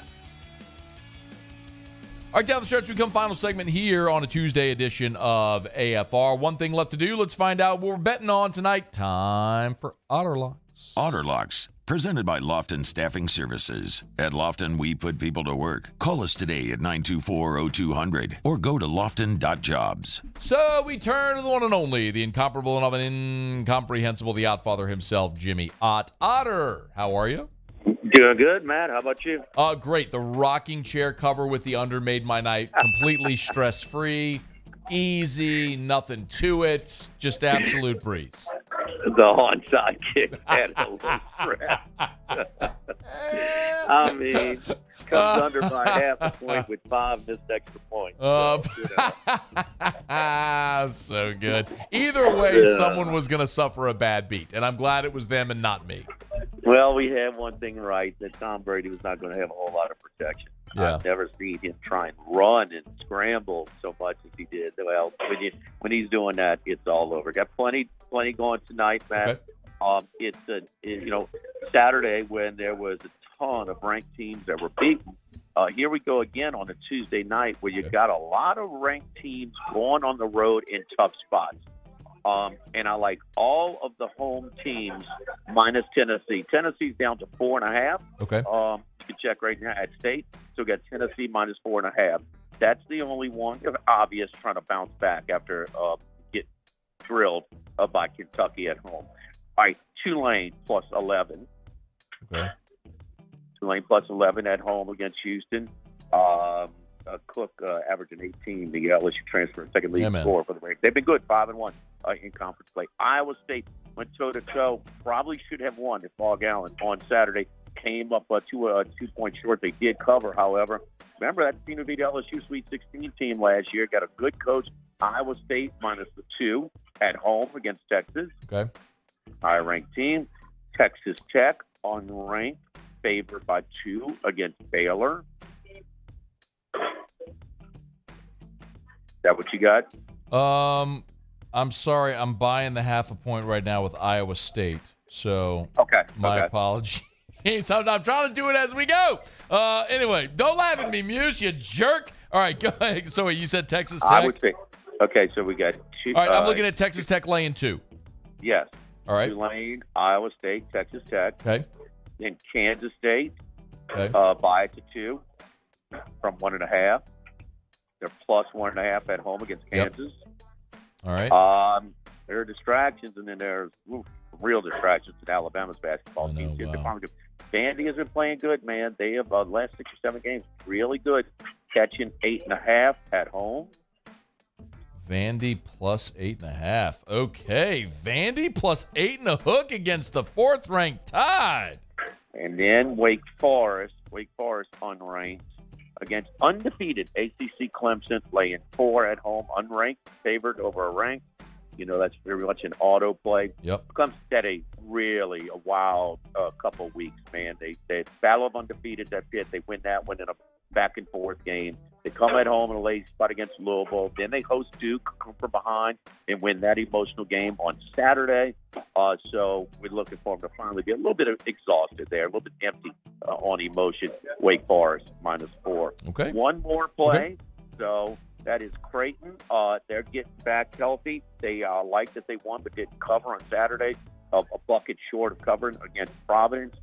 Butler is without their big man tonight. looking for this team to get back on track. Creighton -7. All right. Otter laying 4.5 with Tennessee. Tulane +11. Iowa State laying the 2. Texas Tech laying 2. Kansas State plus the 2. Vandy +8.5. Wake Forest laying the 4. And Creighton -7. How about that? 8 Otter locks tonight. Let's go 8-0, Otter. Let's cash some tickets and pay for people's college. Ocho and O. Okay. Ocho and O. Where are you tonight, Otter? Mike Anderson. All right. Go by and get your Dalrymple salad over at Mike. Just ask him for the Matt Moscona special. They'll know exactly what it is. All right, Otter. Have a great show. Thank you so much. Thank you, Matt. All right. Game Time with Jimmy Ott follows us in Baton Rouge. If you're not in Baton Rouge, online at 1045ESPN.com or the Game Time with Jimmy Ott Facebook page. Muse! What'd you learn? Alabama LSU, number 4 college football game of the year. How about that? Paulie, what did you learn? Kendall Rogers not worried about the LSU pitching staff. What'd you learn, Matt? I learned that you didn't know there were shoe drops. And they're sesame seed shoes. And they're terrible. They are pretty terrible, not going to lie. But I did get 2 really good pair of Jordans today. I'm fired up for it. All right, we'll see you tomorrow at 3. AFR. As we get on down the road, we remind you about Michelli Weighing and Measurement. Michelli.com, Michelli.com. ISO 17025 accreditation is available. It's Michelli Weighing and Measurement. If you weigh or measure something, they sell, service, and rent the products you use to weigh and measure. Tell you all the time. Go to the website. At Michelli, when I talk to Joel and Sean and all the guys over at Michelli, they'll say this. They'll say, so many people know us for scales, right? Go to the airport, you put your luggage on the scale, look right at the side, you'll see a Michelli sticker. They're the nation's largest distributor of scales, but they do so much more. They service measurement tools and equipment of all different makes and models. They're your comprehensive solution for scale service, equipment maintenance, and calibration. It's Michelli Weighing and Measurement, Michelli.com, Michelli.com. So many people go to the website and say, oh, I didn't realize you did that. So use the website as a tool. It's Michelli.com, online at Michelli.com, Michelli.com. Toyota in Opelousas is here to help you ring in the new year with no markups, and you'll never pay over MSRP. And we have new inventory arriving daily. So Happy New Year from our Corvell Toyota family to yours. I've been doing business with Luba for 25 years. They're dependable, trustworthy. It's just the attention to detail with our clients. Our folks have years and years of experience. They're highly trained professionals, but many companies have that asset. What I'd like to think makes Luba a bit different is that we use those talents in a way that truly is dedicated to serving the needs of the folks who depend on us.